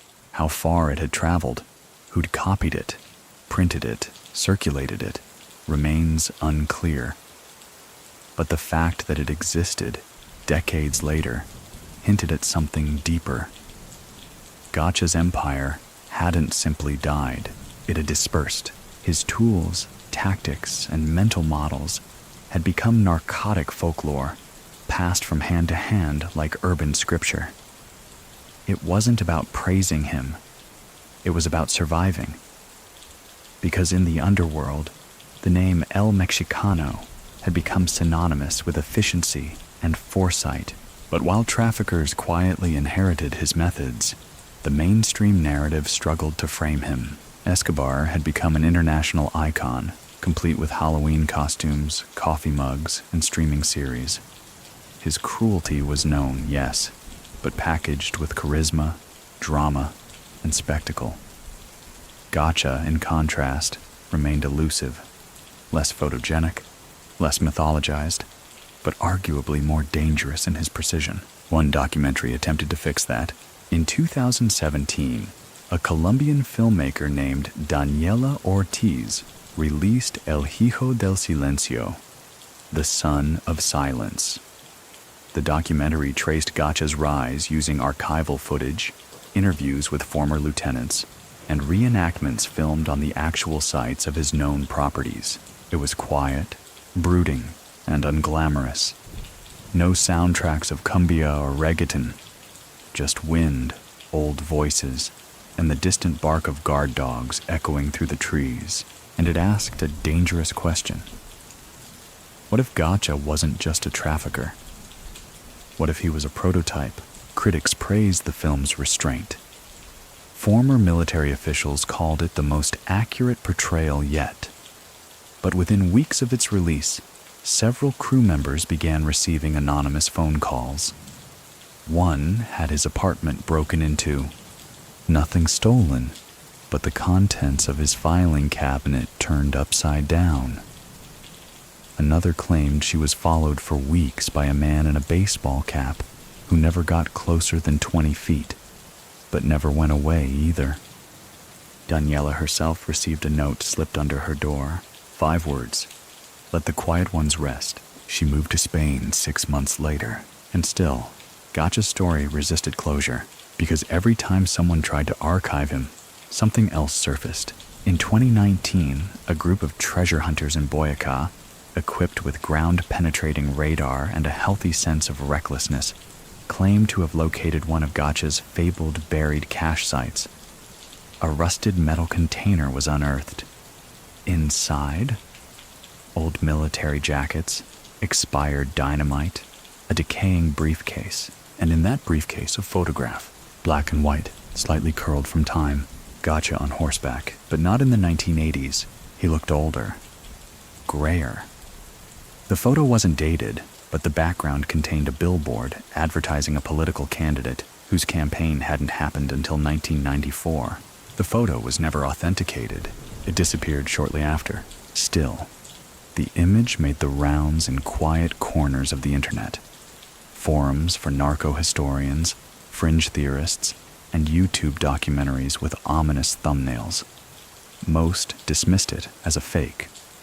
But even skeptics paused at the detail of Gacha's eyes, cold, alert, and unmistakably present.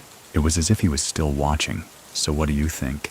Was that final photo just another ghost conjured by desperate believers? Or was it a sign that Gacha, the man who engineered his rise like a military campaign, had planned an exit route no one dared believe until it was too late? Because silence is the one weapon no one sees coming, and Gacha wielded it like a blade. As the 21st century rolled forward, Colombia entered a new chapter. Global perception shifted. Tourists arrived, drawn by color-soaked street murals, coffee plantations, and tales of transformation. The government launched rebranding campaigns, touting stability and progress. Medellin won awards for urban innovation. Bogotá boomed with tech startups and culinary tours, but underneath the pavement, the roots of old empires twisted on, and somewhere in that tangle, Gacha's ghost still lingered, not just in myths or music, but in policy, infrastructure, and the quiet ways that power moves when no one's looking. Because Gacha, more than most of his contemporaries, understood that true control wasn't in the explosion, it was in the silence that followed. He didn't just aim for domination, he aimed for design. He believed that if you could build a system tight enough, it could keep spinning long after your heart stopped, and in many ways it did.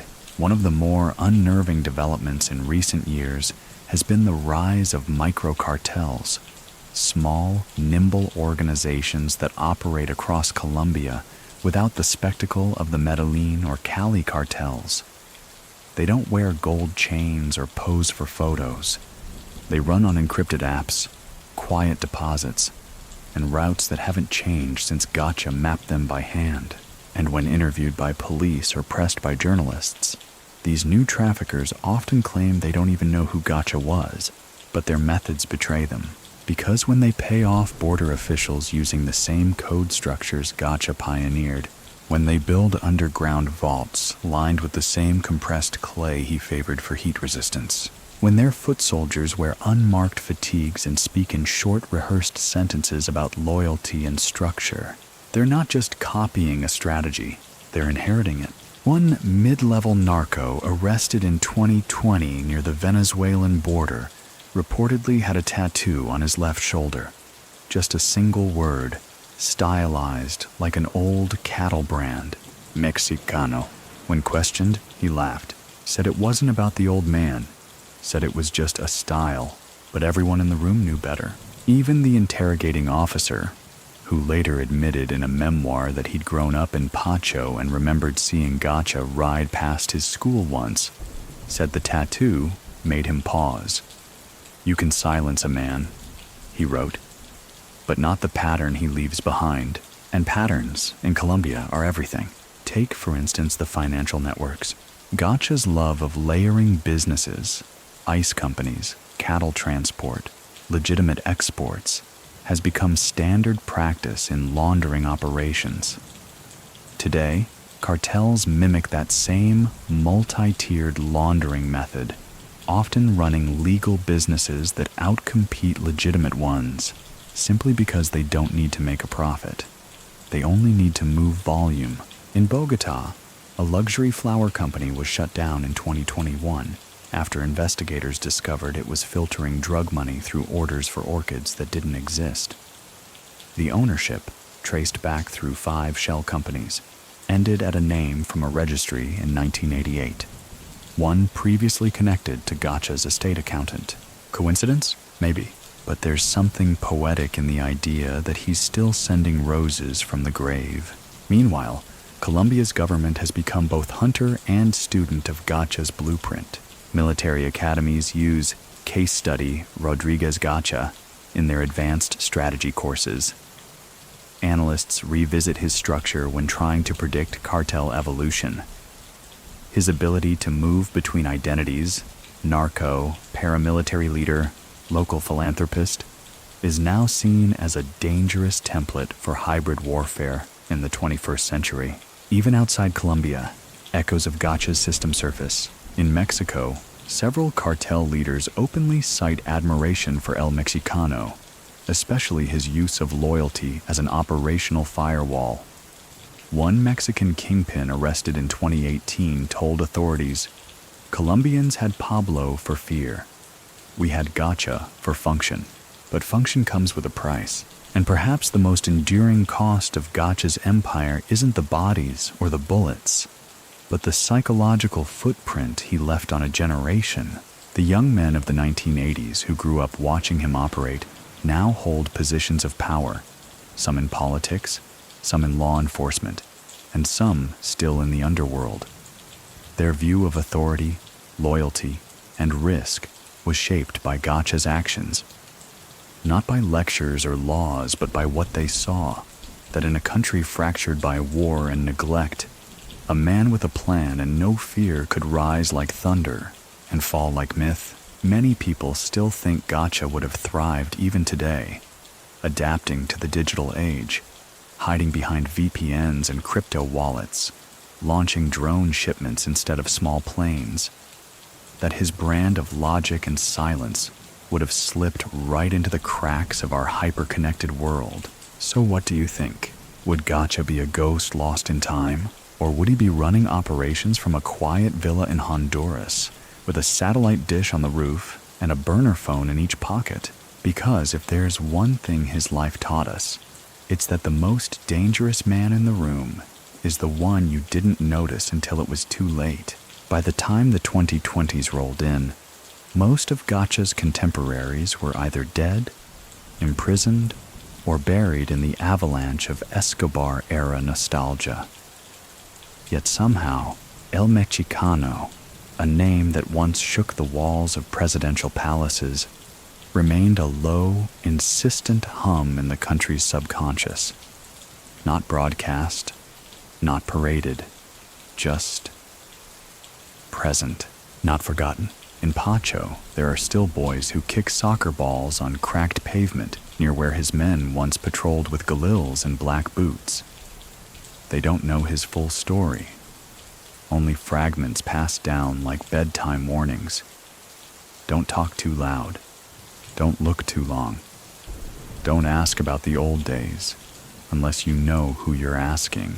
His old estate stands, mostly crumbled now. The bull ring is gone. The tiles cracked. Trees grow wild where once helicopters landed in synchronized patterns. Yet every now and then, someone tries to buy the land, quietly, sometimes with cash, always with hesitation, and the sale never quite goes through. Locals say the land won't settle, that it remembers, and perhaps memory is the truest inheritance Gacha left behind, because long after the documents fade, the safe houses rot, and the names are buried under layers of new corruption. It's the memory of how he did what he did that keeps him alive. Take his understanding of timing. Gacha never moved too soon, never struck without layers of decoys, never trusted a shipment to go out the same way twice. Even when under pressure, he used the tension, bent it, molded it. One of his former pilots recalled a shipment delay due to bad weather. Most traffickers would have panicked. Gacha simply moved the date, changed the pilot, repackaged the goods in different crates, and used the extra time to reroute his cash flow through a car dealership he'd acquired the week before. And that's the thing, Gacha wasn't just reactive, he was predictive. He studied failure, like others studied victory. Kept notebooks, annotated newspaper articles, highlighted reports about raids gone wrong. If a rival got caught, he'd hold a meeting to analyze why. Not to celebrate, but to adjust. One mainstream historical fact: when a rival operation was taken down in 1986 due to a mole inside a communication cell, Gacha switched his entire radio system within 48 hours, replaced all handsets, reassigned frequencies. No one outside his most inner circle ever knew what triggered the change. That kind of precision wasn't luck, it was discipline. And that discipline created friction, because even within the Medellin cartel, where loyalty was currency and bloodshed was currency exchange, Gacha's need for order clashed with the chaos of others. He didn't like Escobar's heat, thought it was unnecessary, preferred leverage to spectacle.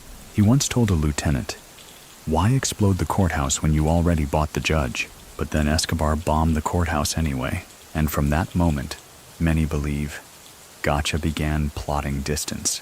Not defiance, just preparation. Even his own soldiers didn't always know what they were preparing for. Some thought they were fortifying for war with Cali. Others feared the state. A few believed Gacha wanted to take his private army and simply disappear into the hills, start his own territory, a narco-feudal republic with cattle on top and coke underneath. And maybe he did, because if any man was capable of taking a map, flipping it over, and redrawing it in his own image, it was El Mexicano. After his death, and through the decades of dismantling what he left behind, authorities kept encountering the same problem. Every time they thought they found the last piece, something else would surface. A safe house disguised as a nursery, a tunnel leading nowhere, except maybe somewhere, a list of names in code with dates that didn't match but somehow made sense if you understood how he thought. It was as if the man had written his life as a labyrinth, not a linear story, and in doing so, he denied his enemies closure. The DEA's own internal reports expressed frustration. One agent wrote in a margin, "We got the body but not the blueprint," and that lack of blueprint has continued to haunt those trying to understand the deeper architecture of Colombia's cartel history. Because while Escobar gave them a story, Gacha left them a cipher. And that cipher still influences not just traffickers, but those chasing them. A new generation of anti-narcotics officers, raised on files about Gacha, now work with algorithms, satellite imaging, and digital forensics. Yet many still reference his tactics, his use of terrain, his financial smokescreens. One training manual used by Colombia's National Police Academy contains a page titled GRG Protocols, Historical Adversary Models.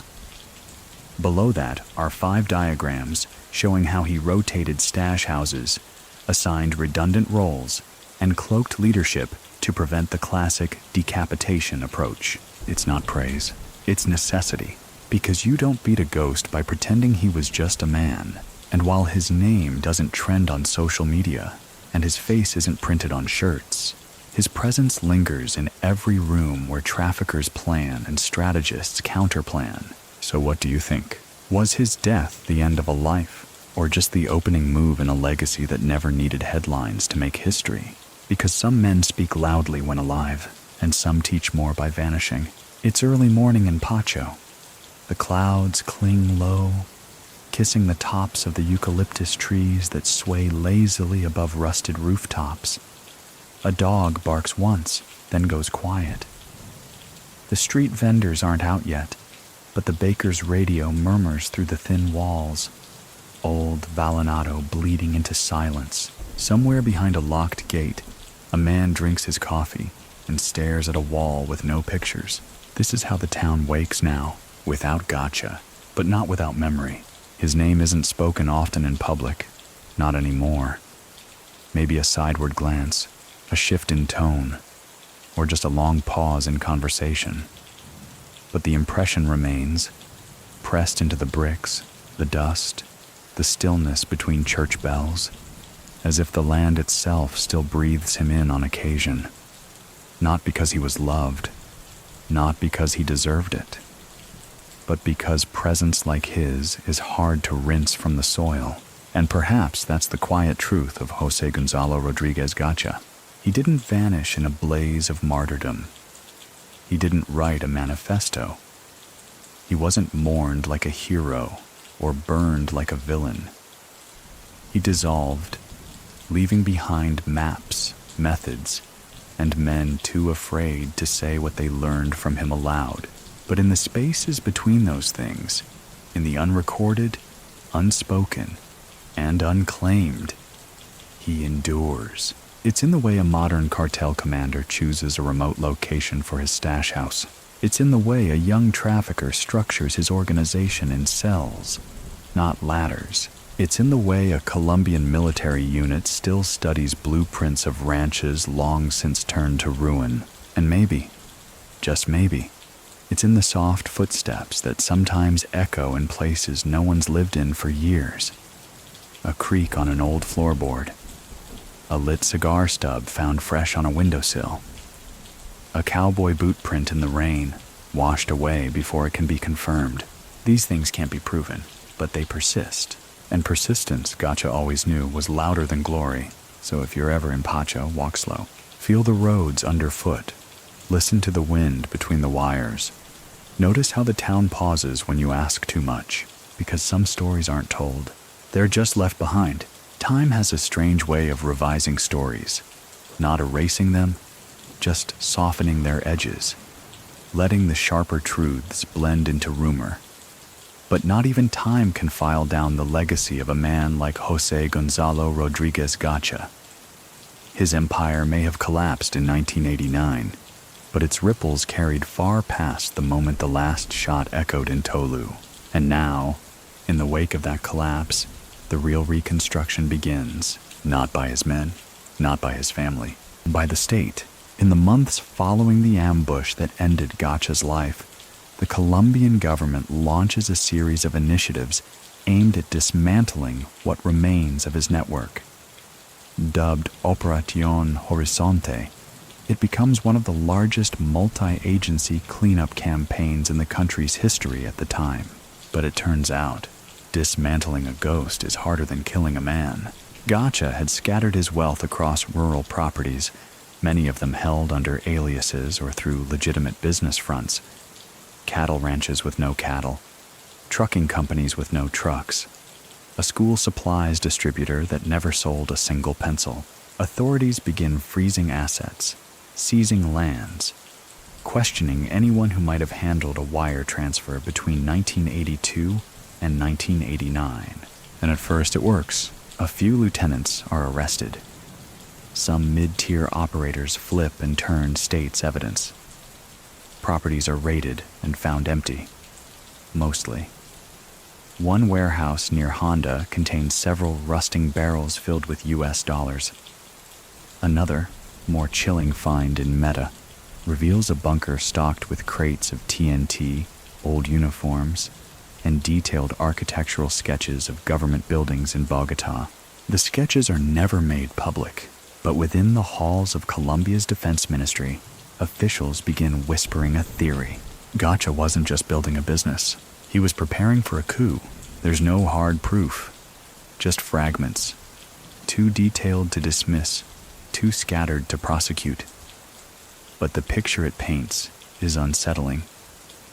A man who saw the future, saw the instability, and decided that if the nation broke, he'd be ready to build something in its place. And who's to say he couldn't have? After all, Gacha understood loyalty better than most. He didn't rule through fear alone. He paid on time, protected the families of his fallen men, built roads, bought medicine, sponsored town festivals. His style of governance was brutal, yes, but also reliable.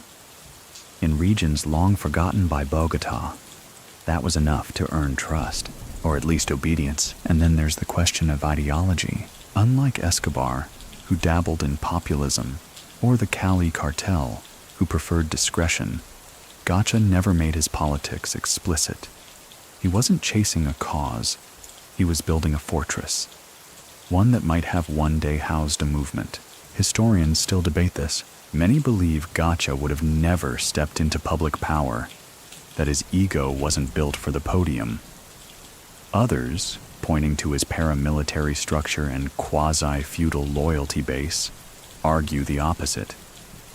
That El Mexicano wasn't just preparing to rule in shadows, he was preparing to own the daylight. So what happened to his loyalists? That's where the map gets murky. Some splinter into local militias, taking with them their training and a fraction of his weaponry. Others are absorbed into emerging groups like the AUC, bringing a tactical edge that escalates Colombia's internal conflicts throughout the 90s and early 2000s. One former AUC commander, captured in 2003, told investigators, "We were all children of Gacha, even if we didn't admit it." It's not just a metaphor. Gacha's organizational DNA, tight command structures, clean payrolls, regional autonomy, becomes the default framework for multiple armed groups that terrorize the countryside long after his death. And while his direct influence fades, the mechanics remain. Meanwhile, his family disappears. Freidi's death had been confirmed alongside his father, but Gacha's extended family was another matter.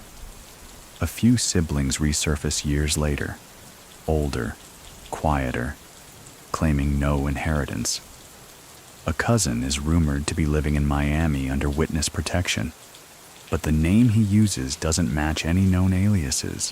One niece, tracked down by a journalist in 2004, refused to speak about the past. She only said, "It's better if we leave the dead where they are." And yet not everyone agrees. Treasure hunters still roam Gacha's old territories, guided by half-legible maps, legends scribbled in backroom cantinas, and the occasional friend of a friend who swears they know the burial site of a vault. Some dig, some vanish. One man turns up in a Pacho hospital with a broken leg, swearing he found a tunnel but fled when he heard voices whispering inside. Was it paranoia, echoes, or just guilt making itself heard? Hard to say, but the Gacha sites, his estates, bunkers, airstrips, have become sacred ground for a strange kind of pilgrimage. Not fans, not mourners, just the curious, the greedy, the obsessed, people looking for answers in rotting walls and overgrown airfields. And then, every few years, something happens. In 2009, a farmer clearing land for a new corral finds a locked trunk buried under a mango tree. Inside, 4 handguns, a ledger, and a gold ring with the initials GRG. The weapons are standard fare. The ledger, however, is not. It lists names, numbers, towns. Some of those names are still alive. 2 weeks later, the farmer vanishes. His land is sold quietly to a business in Bogotá with no clear owner. And the ring? It ends up in a collector's safe in Medellin. No one knows how. But these things always seem to find their way back into silence. So what do you think?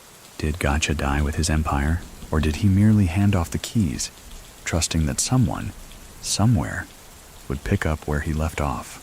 Because power like his doesn't just evaporate. It waits, sometimes underground, sometimes inside someone else's hands, and sometimes it walks the roads of Pacho long after dark. There's a saying in the Colombian countryside, if you dig deep enough, you'll either find emeralds or ghosts. And when it comes to the lands once touched by José Gonzalo Rodríguez Gacha, sometimes you find both. By the late 2010s, Gacha's name no longer regularly appears in the headlines. The country has moved on to new problems, new political dramas, new narco faces. But beneath the surface, his influence still breathes through soil, through stories, through shadows, and occasionally through unfinished business. One such case emerges in 2017 when a low-level customs official in the port city of Cartagena is arrested for suspected links to a trafficking ring. During questioning, he reveals a bizarre piece of information.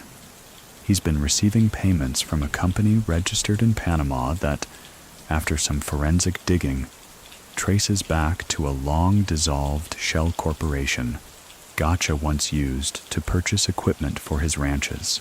The company had been dormant for nearly 25 years, until someone started using it again. The news spreads quickly through Colombia's intelligence circles. Questions fly. Was it a copycat? A family member? Or had someone quietly inherited the remains of Gacha's financial shell game and begun to revive it? The truth never fully surfaces. The official goes quiet. The investigation hits a wall. But a sense of unease lingers, because if even a fraction of Gacha's hidden infrastructure remains active, then parts of his empire never actually died. They just slept. And now, one by one, they begin to stir. In the hills outside Villavicencio, an abandoned ranch is bought anonymously at auction. Locals whisper that it was once a Gacha property, known for its underground rooms and sealed-off wine cellar. A month later, strange activity is reported. Trucks arrive at night. Guards posted during the day. No one's allowed within half a kilometer. Officially, the new owner is a land management firm based in the British Virgin Islands. Unofficially, no one answers the door. And that brings us to the unanswerable question: how much of Gacha's empire remains? Many people still think the number is higher than anyone wants to admit. not because of incompetence, but because of how deliberately he buried it. Gacha, unlike Escobar, didn't crave attention. He didn't put his name on soccer fields or zoos. He didn't call journalists to brag or threaten. He invested in the invisible, layered ownership, handwritten ledgers, verbal arrangements that lived only in memory and implication.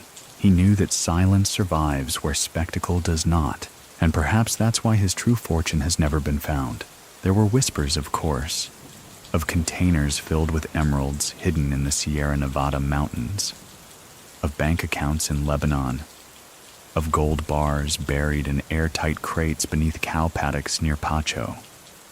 But no one, not even the most daring treasure seekers, has ever found the mother lode, and that mystery keeps people looking. One former Sicario turned tour guide claims Gacha left behind 4 keys. Not literal keys, but locations, each tied to a phase of his rise. The emerald trade, the cocaine network, the paramilitary army, and the fallback plan. According to him, each site holds part of the blueprint. No one's verified this, but he makes good money giving guided tours anyway. And who's to say he's wrong? Because if you study Gacha long enough, a pattern emerges, not in the violence, but in the intent behind it. His bombings weren't chaotic. They were cold, calculated, tactical, like punctuation in a quiet man's sentence. The targets were always precise, the timing impeccable, and the message clear. I am here. I know your moves, and I've planned 3 ahead. So why would his exit be any different? There's a persistent theory, especially among retired police and journalists, that Gacha engineered his death, not to fake it, but to choose it. That he staged the ambush knowing it would cement a legend and allow the quiet transfer of power to someone else. That in dying the way he did, outnumbered, gunned down, headline ready, he ensured no one would look deeper. After all, who digs past a closed case? Only the curious, only the ones he couldn't plan for. And yet, clues remain. In 2022, a parcel of land near Tolu is scheduled for commercial development. During excavation, workers uncover the foundations of what appears to be an underground structure. Police are called. The site is sealed. The official report claims it's an unremarkable cold storage facility. Unofficially, someone saw the blueprints. It wasn't a cold storage room. It was a command center. Concrete walls, power conduits, reinforced flooring. Far too advanced for a cattle operation in the 1980s. What was it for? No one knows. The files are sealed. The land remains undeveloped. And the whisper around the town is simple. It was his. Of course, in a country like Colombia, where memory is fluid and justice moves slower than fog through trees, none of this makes the news. But for those who still remember, who still walk the roads Gacha paved and stop before reaching the gates he once guarded, it's enough to stir old ghosts. So what do you think? Did Gacha leave behind more than just strategy? Did he leave instructions? Traps? A design waiting to be triggered? Because legacies aren't always measured by wealth or power. Sometimes they're measured by how long the silence echoes after you're gone. There are men who live to be remembered, and men who live to be unreadable. José Gonzalo Rodríguez Gacha seemed to know from early on that clarity was dangerous, that if they could trace your lines too easily, they could follow them to your throat. So he made himself a maze, and long after his body was lowered into the soil, or somewhere else, if the theories hold, his maze continues to bewilder, fascinate, and quietly govern corners of the Colombian underworld. Because even in death, Gacha had a plan. We come now to an overlooked thread, a thread that winds through the quiet return of old names in strange new places. In 2023, a Colombian financial crimes unit begins probing a modest real estate boom in the department of Casanare, near the foothills of the Andes.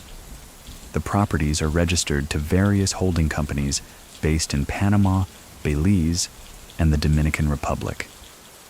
At first glance, nothing illegal, but the structure of the purchases, timed within days of each other, paid in cash equivalents, split across multiple offshore fronts, raises suspicion. Digging deeper, one of the analysts finds something curious. The names of 3 directors involved with the purchasing firms also appear, albeit under different spellings, on a list of associates of interest compiled in the early 1990s during the post-Gacha cleanup. All 3 individuals were believed to have been minor accountants or estate managers tied to Los Machos. None of them were ever charged. All of them vanished from records after 1990. Now they're buying land again. Why, no one knows. But the implication is clear. Not everything that belonged to Gacha was taken. In fact, some of it may have simply waited. And the land purchases? They align with locations once flagged in declassified CIA memos from 1988 as potential fallback properties. Coincidence? Maybe. But the timing, the silence, the patterns, they whisper otherwise. Meanwhile, in Medellin, a lawyer who once defended Gacha-era operatives opens a consultancy firm. Quiet, reputable, specialized in offshore asset protection. Within a year, the firm handles over 200 clients, many from rural zones historically linked to trafficking corridors. The lawyer never speaks publicly about his past, but in a rare interview, he's asked about El Mexicano. He just smiles and says, "Some men don't vanish. They simply trade names." It's the kind of line that chills you because it's delivered without malice. Just knowledge. And that's the thing about Gacha. He wasn't driven by anger or pride or even revenge. He was driven by comprehension. He understood systems, understood that brute force bends but does not hold, that true power lies in networks, in anticipation, in the quiet gathering of leverage. So even now, decades later, his fingerprint appears not in the news, but in the architecture of strategy. A government raid in 2024 seizes a cocaine lab deep in the jungle of Antioquia. Among the documents recovered are training manuals for the guards. The language is technical, tight, and familiar. One line reads, "The chain fails only when the man forgets he is a link." A phrase once spoken by Gacha during a closed-door briefing with his lieutenants in 1987, documented by a defector, long dismissed as apocryphal, but there it is, typed, laminated, hanging above the supply inventory room. So what does that mean? It means someone remembers, someone repeats, someone passes down not the name, but the operating code. And that code is still running, still influencing the way drugs move through containers disguised as soybean shipments, still guiding the way cash is layered through fake clinics and funeral homes, still shaping how armed escorts are rotated weekly and how couriers never use the same road twice. The DNA of El Mexicano lives on, not in grand gestures, but in the unseen habits of shadows. And then there's the psychological footprint. Among former Gacha soldiers, those who survived, disappeared, or re-emerged, there's a common belief that their loyalty was not just transactional, it was almost spiritual. They speak of him not as a boss, but as a code-bearer, not a king, but a language. One said, "He taught us not to fear death, only disorder." And perhaps that's why his death never felt like defeat. Because the empire he built wasn't made of brick and steel, it was built from behavior. Repetition, precision, discretion, things that don't rust, things that don't bleed. And every time someone emulates that without knowing where it came from, they're extending Gacha's life by another season, another shipment, another silence. So what do you think? Is legacy what people say about you, or what they do without even knowing why? Because somewhere in Colombia, a 24-year-old Sicario might be making a choice based on a rule written by a man he's never heard of. A rule passed down like a myth, folded inside a phrase, buried inside a field, waiting, As the years blur into decades, the conversation around José Gonzalo Rodríguez Gacha becomes less about what he did and more about what he left behind. It's no longer just history, it's inheritance, not the kind you declare in a courtroom, but the kind you pick up in a whisper, in a routine, in a nod across a dusty checkpoint. He's not discussed, not formally, but he is observed, understood, echoed. And in Colombia, the echoes are loudest in the places most people won't go, remote outposts in Meta, where locals still don't walk near the old airstrips. River towns in the Magdalena Medio, where elders claim strange men still show up once a year, always polite, always quiet, always carrying sealed envelopes and leaving with nothing but a nod. You see, El Mexicano didn't just build a drug empire, he built a rhythm. And rhythms, once internalized, become muscle memory. Take the mechanics of his network. Back in the late 80s, while others were obsessed with borders and cargo volumes, Gacha focused on friction points, not just where authorities might intervene, but where people were likely to forget protocol. He paid attention to the human seams, the tired night guard, the underpaid clerk, the son of the local mayor with gambling debts. He understood that systems don't fail from pressure, they fail from fatigue. So he structured redundancy. No key person could hold critical knowledge alone. Every shipment was decoyed twice. Every safe house had 3 layers of insulation: physical, financial, and social. That is, neighbors were paid to pretend they knew nothing. Sometimes they didn't need payment at all, just a favor, a hospital bill paid, a school lunch fund topped up. Today, that same pattern plays out in the operations of micro-cartels and trafficking networks as far as Honduras and Brazil. Interdiction agents report recurring anomalies. Routes once thought dormant lighting up again, coded radio chatter and phrasing that matches transcripts from Gacha-era surveillance tapes. Same cadence, same structure, different mouths. This suggests one of 2 things. Either the old system never fully shut down, or someone rebuilt it using the original plans. One former Colombian military strategist believes it's both. In a conference presentation in 2021, he referred to Gacha's model as a modular insurgency framework, capable of being deconstructed and reassembled without needing its creator present. He likened it to open-source software. Once released, anyone could modify and deploy it again, but who would choose to? The answer lies in utility, because while the cocaine trade has changed, more tech, more surveillance, more geopolitics, the fundamentals haven't. Control, secrecy, efficiency. And Gacha's playbook remains one of the few that solved all 3. Even governments in their own way learned from him. After the Tolu operation that ended his life, the Colombian state began replicating certain strategies: cell structure deployments, rotating command chains, cash incentive loyalty programs for rural informants. Some of the very tools used to combat trafficking were adapted from those invented to perpetuate it. That irony is not lost on those who remember. One retired colonel once said, "In hunting Gacha, we became a little like him, tighter, smarter, less trusting. But not everyone mourns the loss. There are those who speak of his death with quiet relief." A former priest in Pacho remembers the bombings, the forced silence, the children who stopped asking questions because their parents no longer made eye contact when his name came up. Gacha gave many people money.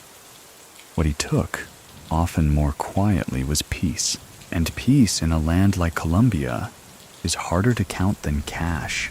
Yet, for every person who spits his name, there's another who lays a flower on Freddy's grave, who tells stories of the time Gacha paid for a neighbor's funeral, who remembers how, during a drought, he sent trucks of water to villages the government couldn't even pronounce. So what do we do with a man like that? A man who caused fear with the same hand he used to offer bread? A man who never once apologized, but made you question if he needed to? Many people still think that Gacha's life is less a story and more a parable, about power, about silence, and about what happens when the state abandons its own people long enough for someone else to fill the vacuum. Because the real terror isn't that a man like Gacha existed, it's that he was needed. So what do you think? Was he a criminal who mimicked the state? Or a would-be ruler the state refused to acknowledge? Because between the bombs and the bunkers, between the cattle and the crates of cash, he built something that outlived him. And if you listen closely, you can still hear it ticking. In the grand theater of Colombia's narco history, José Gonzalo Rodríguez Gacha occupies a peculiar seat, not front and center like Escobar, but somewhere off stage, orchestrating movements with the patience of a man who didn't need applause to confirm his control. Even now, in university criminology courses, his name triggers less recognition than the usual icons. But ask the professors. Ask the ones who know. They'll tell you, Gacha wasn't just part of the show. He designed the rigging, and it's in the rigging where his legacy hides best. Let's look at one example, the Mirage economy. Gacha, more than any trafficker of his era, mastered the illusion of legitimate enterprise, not just fake storefronts or dummy companies.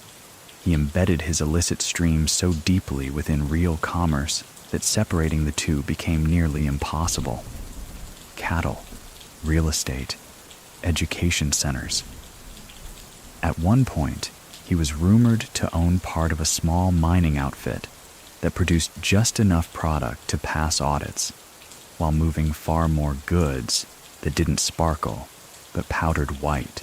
This model has become a template. In modern cartel structures, narco-capitalism often follows the Gacha model, decentralized, asset-rich, clean on paper. Instead of gold watches and private zoos, today's successors invest in avocado farms, import-export firms, and blockchain wallets. They don't boast. They diversify. They survive, and Gacha saw it coming. One declassified note from a military surveillance file in 1988 included a fragment of intercepted conversation. Gacha reportedly told an associate, "Gold rusts, even if they say it doesn't. I want things that can't be held." It's a chilling insight. He didn't just want wealth, he wanted durability. The kind you can't raid. The kind that walks on its own, in ideas, in structures, in sons of soldiers who once wore his badge and now wear suits. And what of his enemies? Many fell. The Castaño family, whose feud with Gacha became one of Colombia's most vicious private wars, rose after his death, only to become tangled in a mess of massacres, alliances, and betrayals that eventually consumed them. Some would argue their bloody ascent was only possible because Gacha was no longer in the way. Others would say they inherited his ruthlessness, but not his restraint.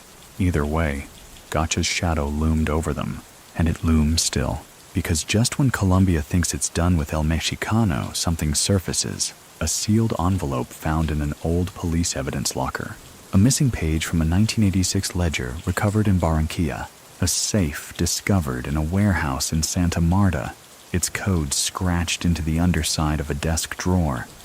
Inside, nothing of value, just a notebook, handwritten, meticulous, every page labeled Ruta Alterna, alternate route.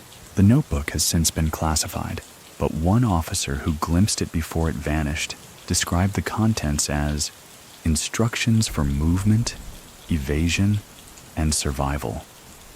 Not just for product, but for people, names, dates, conditions, a fallback protocol. If true, it means Gacha built escape plans for individuals he never met, for lieutenants who might someday inherit more than they could handle, for ghosts he knew would need guidance. That's not criminal behavior, that's doctrine, and it reinforces what many have long suspected. Gacha didn't believe in accidents, only premature revelations. He didn't just prepare for his death, he rehearsed it. over and over, in ranches far from prying eyes, in conversations spoken in metaphor, in bunkers whose walls were lined not with weapons, but maps, journals, and encrypted communication devices. He didn't need to survive in person, only in method, and that method has become doctrine for more than just drug traffickers. In recent years, political analysts have begun noting the Gacha model as it applies to authoritarian actors across Latin America. The use of rural influence, the reliance on loyal militias, the cultivation of goodwill among the poor through highly visible charity, all while consolidating quiet control over critical infrastructure. Gacha wasn't a philosopher, but his pragmatism turned into philosophy nonetheless, and it raises the uncomfortable question: was he a symptom of Colombia's weakness, or its reflection? Was he built by the vacuum, or did he carve it himself? Because many people still think that Gacha, had he lived, could have transitioned out of cocaine entirely, that he would have become a political broker, a ghost kingmaker, maybe even a senator, like Escobar tried to be, but smarter, quieter, more patient. So what do you think? Was his death a necessity? Or was it just a delay in a story that still isn't done unfolding? Because for all the bombs, for all the soldiers, for all the backroom negotiations written in gunpowder and ink, Gacha's greatest achievement may have been how little he needed to remain relevant. A name, a method, a silence. That's all it takes. And decades later, Colombia still hasn't learned how to close the file. Some legacies erode with time. Gacha's doesn't. Instead, it calcifies, growing denser the longer it sits untouched.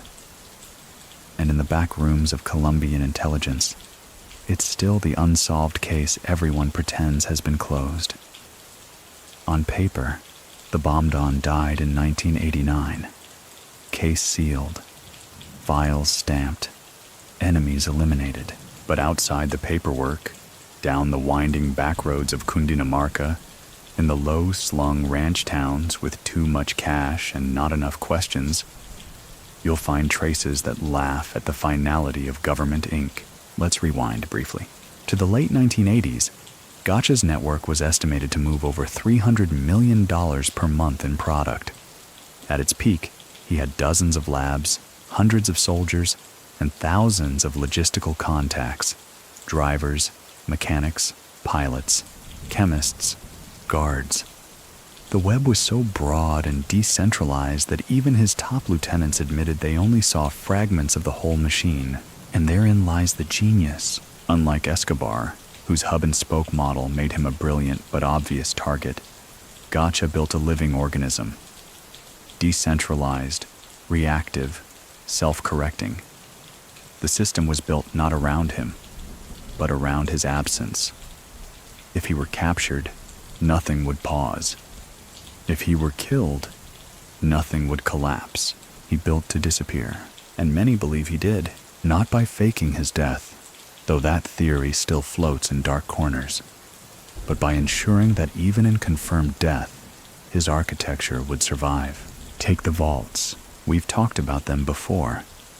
Whispered locations, lists carved into walls, coordinates passed through generations of silence. One former associate, now in his 70s, claimed before his death that Gacha had constructed at least 7 primary vaults. Only 2 have ever been confirmed. The remaining 5? No one's found them, or if they have, no one's lived long enough to say so. Then there's the continuity doctrine. A document reportedly discovered in a former Los Machos safe house outlined a set of procedures to be followed in the event of Gacha's death. Not just succession, but disinformation. It included specific instructions on planting false leads to confuse military forces, liquidating certain assets to fund safe routes, rewriting portions of Gacha's public record using paid media contacts, a small-scale legend management operation decades before narcos cared about image curation. This doctrine may explain the strange inconsistencies in his known story: mismatched autopsy reports, conflicting witness statements about the ambush at Tolu, missing entries in government archives that coincidentally align with key phases of Gacha's expansion. Now, years later, the doctrine appears to be active again, though under new hands, because here's the strange thing. Gacha's silence continues to produce results. In 2021, an encrypted laptop seized during a joint DEA-Interpol sting contained files that referenced Zona G1 and Zona G3, designations unfamiliar to current analysts. But digging into Cold War-era Colombian military files revealed that these were internal nicknames for regions Gacha once controlled through ghost shell companies. One of the files was a map, crude, color-coded. It showed routes still active, matching recent intelligence on cocaine flows into the Caribbean. That's over 3 decades of continuity, with no central figure, no public leadership, no nameplate on the door, just motion. And if that doesn't rattle the professionals, maybe this will. In 2023, a low-profile regional election in Santander produces an unexpected winner, a former transportation manager for a now-defunct agricultural cooperative. He wins by a landslide.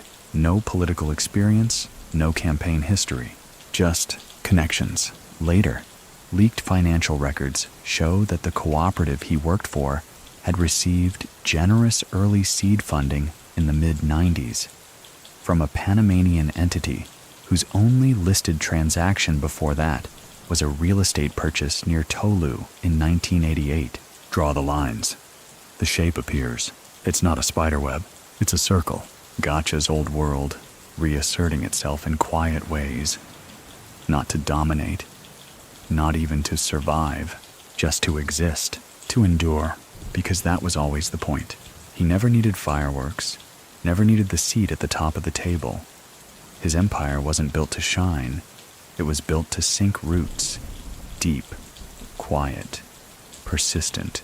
And for every vault not found, every farmhouse bought in cash, every mid-level operative who disappears from custody, a question lingers. Is the system dead or just dormant? So what do you think? Is this just the aftershock of a fallen king? Or are we standing in the middle of something still alive, still calculating, still evolving under the rules of a man long gone? Because Gacha didn't leave an autobiography. He left instructions, and somewhere they're still being followed. By the time you reach the end of Gacha's trail, you're not really walking through Colombia anymore. You're walking through his version of it. Not the modern nation with airport terminals and tourism slogans, but the stitched-together terrain of a man who spent decades mapping what the government forgot. Valleys where laws were currency, rivers that knew how to hide boats, towns that owed their schools, soccer balls, and roofs to the man with the white hat and silent eyes. In that version, there are no straight lines, only loops. And every step deeper into his story feels like you've taken it before. That's because Gacha didn't just build an empire, he built a memory trap.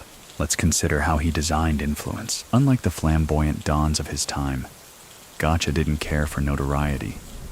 He didn't plaster his face across billboards or chase sainthood through public works. He chose instead a subtler path, targeted generosity, cash envelopes delivered at night, equipment donations to schools through intermediaries, church repairs funded anonymously, the only note reading, "For the roof," from a friend. In return, he bought something even Escobar struggled to hold: selective loyalty. He didn't need everyone to love him. He only needed them to remember he had loved someone near them. That strategy bore fruit long after his body was buried. In town after town, when investigators arrived post-1989, witnesses vanished. Stories changed. Land records dissolved into bureaucratic fog. It was like chasing smoke through a maze with no exits. Because even dead, Gacha still moved faster than the truth. In 2025, an independent journalist named Julian Guerrero publishes a short documentary titled Echoes in the Dust, Chasing El Mexicano. It opens with an overhead drone shot of one of Gacha's abandoned airstrips, now just a scar on the earth, overgrown and half swallowed by wild grass. Julian interviews locals who still won't say his name. One man, a retired mechanic, agrees to speak on camera only if his face is hidden. He says, "There was a time here when we didn't call the police. We called the ranch." The implication is clear. For many, Gacha wasn't just above the law. He was the law, and his replacement, still waiting to arrive. The documentary receives modest attention. No awards, no controversy. But 2 weeks after its release, Julian's apartment is broken into. Nothing is stolen, except his hard drives. He never speaks publicly about it, just moves cities, changes beat. Another echo, another step erased. But if Gacha's design relied on people forgetting, he also made sure the right people remembered. Take the land surveys. In 2026, a new infrastructure project near La Dorada requires regional land assessments. One site, marked only as Parcel C, contains strange inconsistencies, coordinates that don't match satellite imaging, soil samples that reveal man-made stone foundations beneath what was believed to be untouched pasture. When excavation begins, workers find 3 sealed concrete slabs buried at irregular intervals. Underneath the first, rusted crates with outdated surveillance gear. Under the second, ledgers wrapped in oilskin. Handwritten, precise. The third slab, untouched. As of now, it remains sealed under a federal protection order, pending security evaluation. But unofficial sources claim it contains something else entirely. Not weapons, not money. Blueprints. Not for labs, not for bunkers. But for people, charts of known operatives, rotated aliases, and contingency protocols. Names that haven't appeared on radar in decades. Some presumed dead, others long cleared of suspicion. The writing? Consistent with known samples from Gacha's personal journals. And at the bottom of one page, a single phrase. La lealtad sobrevive al miedo. Loyalty survives fear. It's not just a motto, it's a warning. Because if Gacha's system is still functioning, not as a cartel, but as a culture, then he succeeded in something few men in history have. He replaced presence with pattern. No orders necessary, no thrones required, just design. And every time a farm is bought under a false name, every time a child of a former lieutenant shows up in municipal office, every time an unexplained transfer from an old Caribbean account quietly supports a construction project into Lima, Gacha wins again. And it forces the question. If the man who laid the groundwork is gone, but the machinery still turns, who is truly in control? Is it legacy? Or is it still him, somewhere, somehow watching? So what do you think? Can a man die but keep driving the engine? Because every echo we chase leads back to the same place. The empty chair, the still-lit cigar, the exit door left just ajar. Sometimes history ends with a bang, but other times, it fades in reverse. Like a film spool unwinding back into smoke, into whisper, into myth. That's the story of José Gonzalo Rodríguez Gacha now. No longer the warlord with bomb trucks and bodyguards in cowboy hats. He's become a murmur in the background. A half-remembered rule passed from mentor to apprentice. A cautionary tale that doesn't warn so much as instruct, because even his silence sounds like a blueprint. By 2027, criminal analysts across Latin America begin using a new term. El efecto Mexicano. Not to describe Gacha's crimes, but to describe his absence and the persistent weight of it. How even after 3 decades, regions once touched by his network remain strategically resilient, operationally efficient, and terrifyingly quiet. It's not that the same people are in power, it's that the system remains usable. And that's the thing about Gacha. He wasn't just building a drug empire, he was proofing a template. One of the more unsettling discoveries came in the spring of 2027, when a consortium of investigative journalists uncovered a string of related shell companies in Paraguay, all linked through old shipping invoices to a logistics firm once used by Gacha in the late 80s. On the surface, the companies deal in textiles, but further down, frequent purchases of precursors, strange routing through countries with limited regulatory oversight, and most alarming, one of the shareholders turns out to be a now retired customs official from Panama who was once questioned but never charged in a Gacha-era trafficking investigation. Coincidence? Maybe. But once again, the shape is familiar, circular, quiet, clean. And you have to wonder, did Gacha plan for this level of longevity?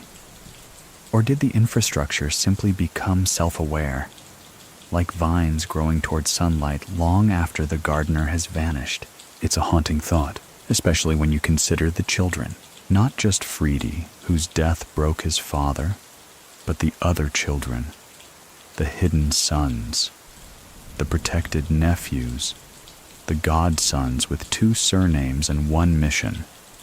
Don't speak the old man's name, but never forget what he taught. Some became farmers, some went into law. One, allegedly, became a mid-level official in the National Registrar's office, just close enough to see the papers shift, never close enough to be noticed. And in this new generation, the Gacha code isn't screamed, it's subtly enforced. Don't draw fire. Don't get photographed. If you must be rich, be rural. If you must be political, be silent. If you must retaliate, do it through lawyers. Because violence makes headlines, but paperwork builds kingdoms. That's the long view Gacha had. Even when the bombs rained down in Medellin, he wasn't thinking about that week. He was thinking 3 chess moves ahead. How the media would frame him. How the government would overreach. How public sympathy could be quietly gathered if he kept his profile low enough and his bribes just humble enough. Even in death, he didn't want to be a martyr. He wanted to be inevitable, and he nearly pulled it off. So many people still believe his greatest weapon was firepower. But the truth? It was scale. Not how big his empire was, but how many people he made dependent on it. Cattlemen, pilots, mayors, mechanics, priests. Whole families whose livelihoods indirectly flowed from the veins of his infrastructure.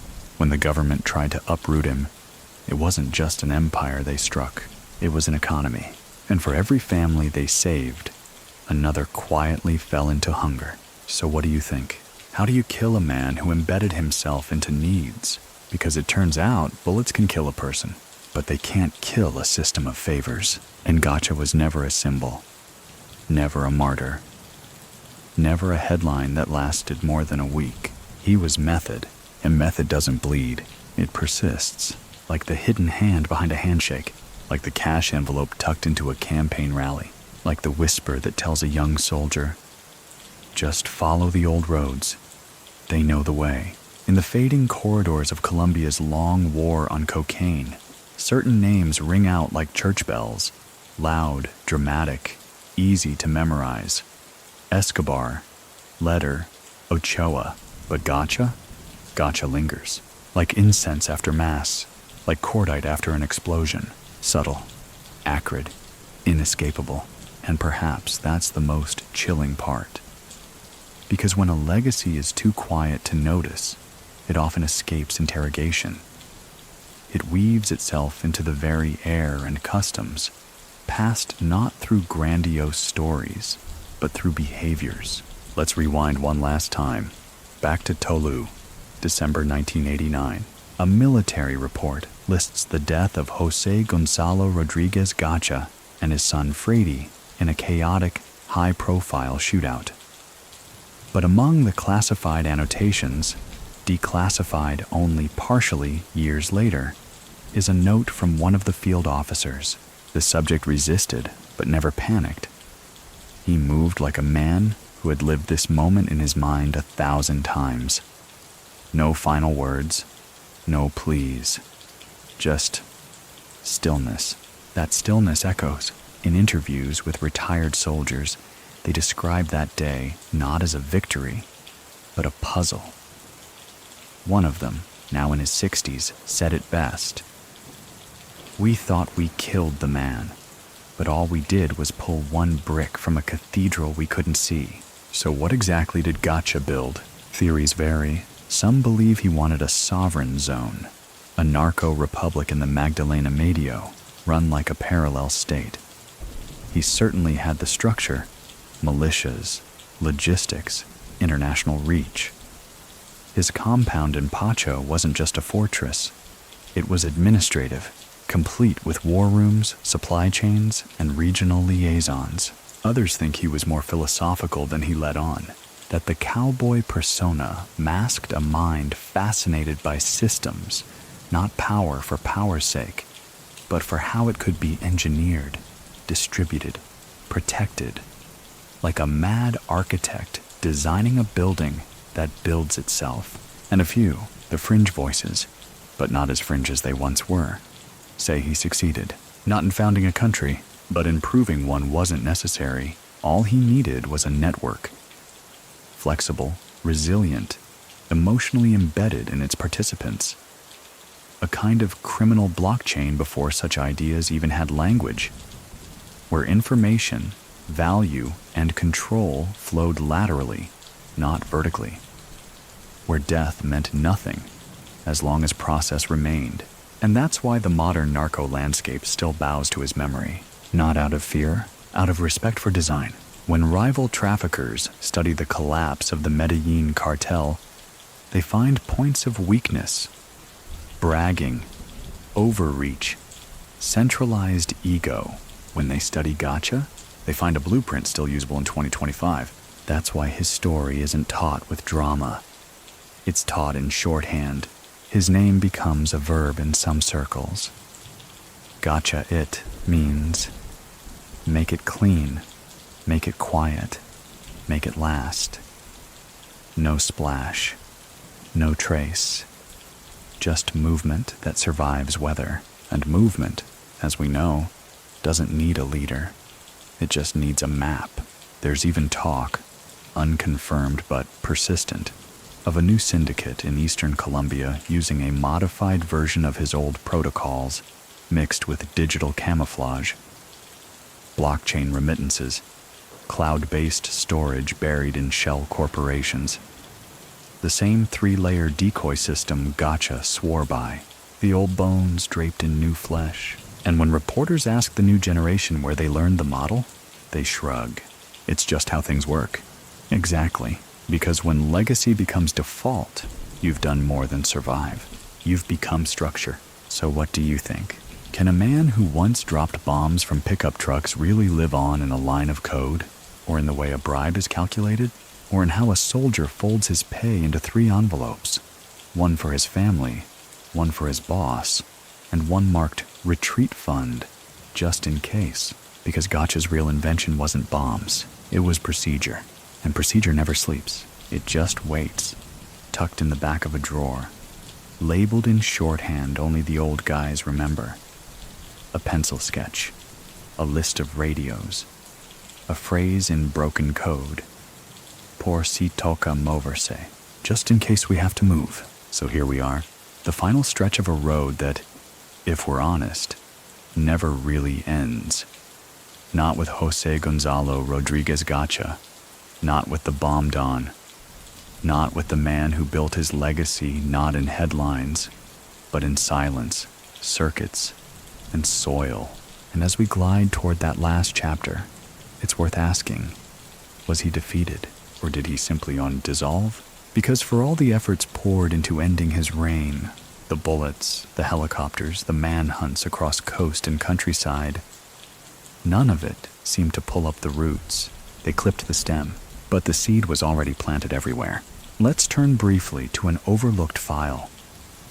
Tucked away in a Colombian Ministry of Defense archive, declassified just long enough for one professor to write a forgotten dissertation, was a report labeled Proyecto Rastrojo, Thistle Project. It wasn't about Gacha directly, not exactly. It was about infrastructure replication, a 1991 analysis identifying towns once supported by Gacha's finances that had, after his death, reorganized their economies around similar patronage models.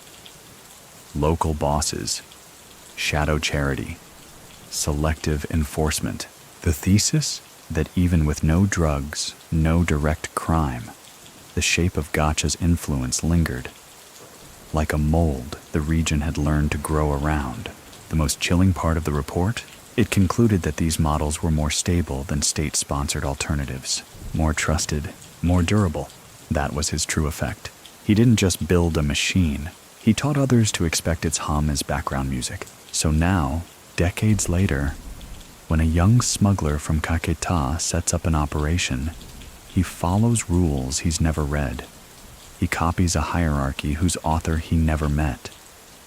He speaks of la manera correcta, the correct way, without knowing whose blueprint he's quoting. It's not mythology, it's muscle memory. And this is where we come to the quietest, most persistent whisper of Gacha's story. He didn't need to be remembered, only replicated. Even in the way Colombia's security forces now adapt to cartel fluidity. Mobile operations, rural intel hubs, social programs to compete with criminal charity. There's a trace of Gacha's hand because he forced evolution.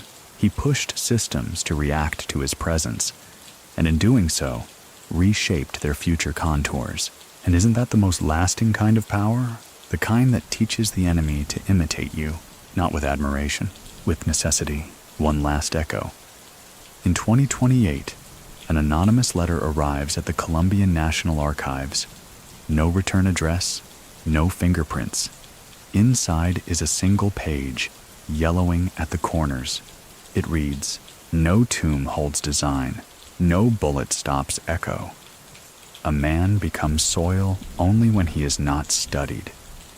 There's no signature, just a smudge in the bottom right corner. Could be dust, could be ash, could be deliberate. The letter is filed away under curiosities, never investigated. But late one night, a junior archivist scans it into the system. Out of curiosity, he runs the handwriting through old criminal records. One match comes up, a ledger entry from 1987, filed under GRG. Maybe it's fake, maybe it's a plant, maybe it's just myth curling back into the room, like smoke through a crack in the ceiling. But maybe it's Gacha, not speaking, just reminding. So what do you think? Do ghosts leave footprints? Do architects haunt their buildings? Do systems remember their fathers? Because tonight, we've walked the old roads, followed the hidden maps, listened to the hum of a machine built to outlast breath, and somewhere in that hum, maybe, he's still listening too. So now, listener, let the weight fall from your shoulders. Let the noise of cartels, of shadows, of whispered names slip back into the dark. Gacha's story, for all its danger and gravity, has one final gift to offer. Stillness, not silence born of fear, but the kind that follows a long, winding tale. The kind that settles like dust in the early hours before dawn. Imagine the Colombian hills at night. No headlights, no sirens, just the steady rhythm of leaves brushing against wind. Imagine the last fire at the last ranch burning down to embers. Soft, red, harmless. There's peace there, not forgiveness perhaps, but closure, because all storms fade eventually. Even the loudest men are followed by quiet years. And in those years, the world learns to breathe again. Let your mind drift now, away from strategy and danger, away from vaults and ledgers, just into the softness of dark sky, distant crickets, and the hush that comes when stories pause. You've done enough tonight. You've heard enough. Close your eyes, breathe deeply, and let what remains of José Gonzalo Rodríguez Gacha disappear again. This time, not into gunfire or legacy, but into sleep.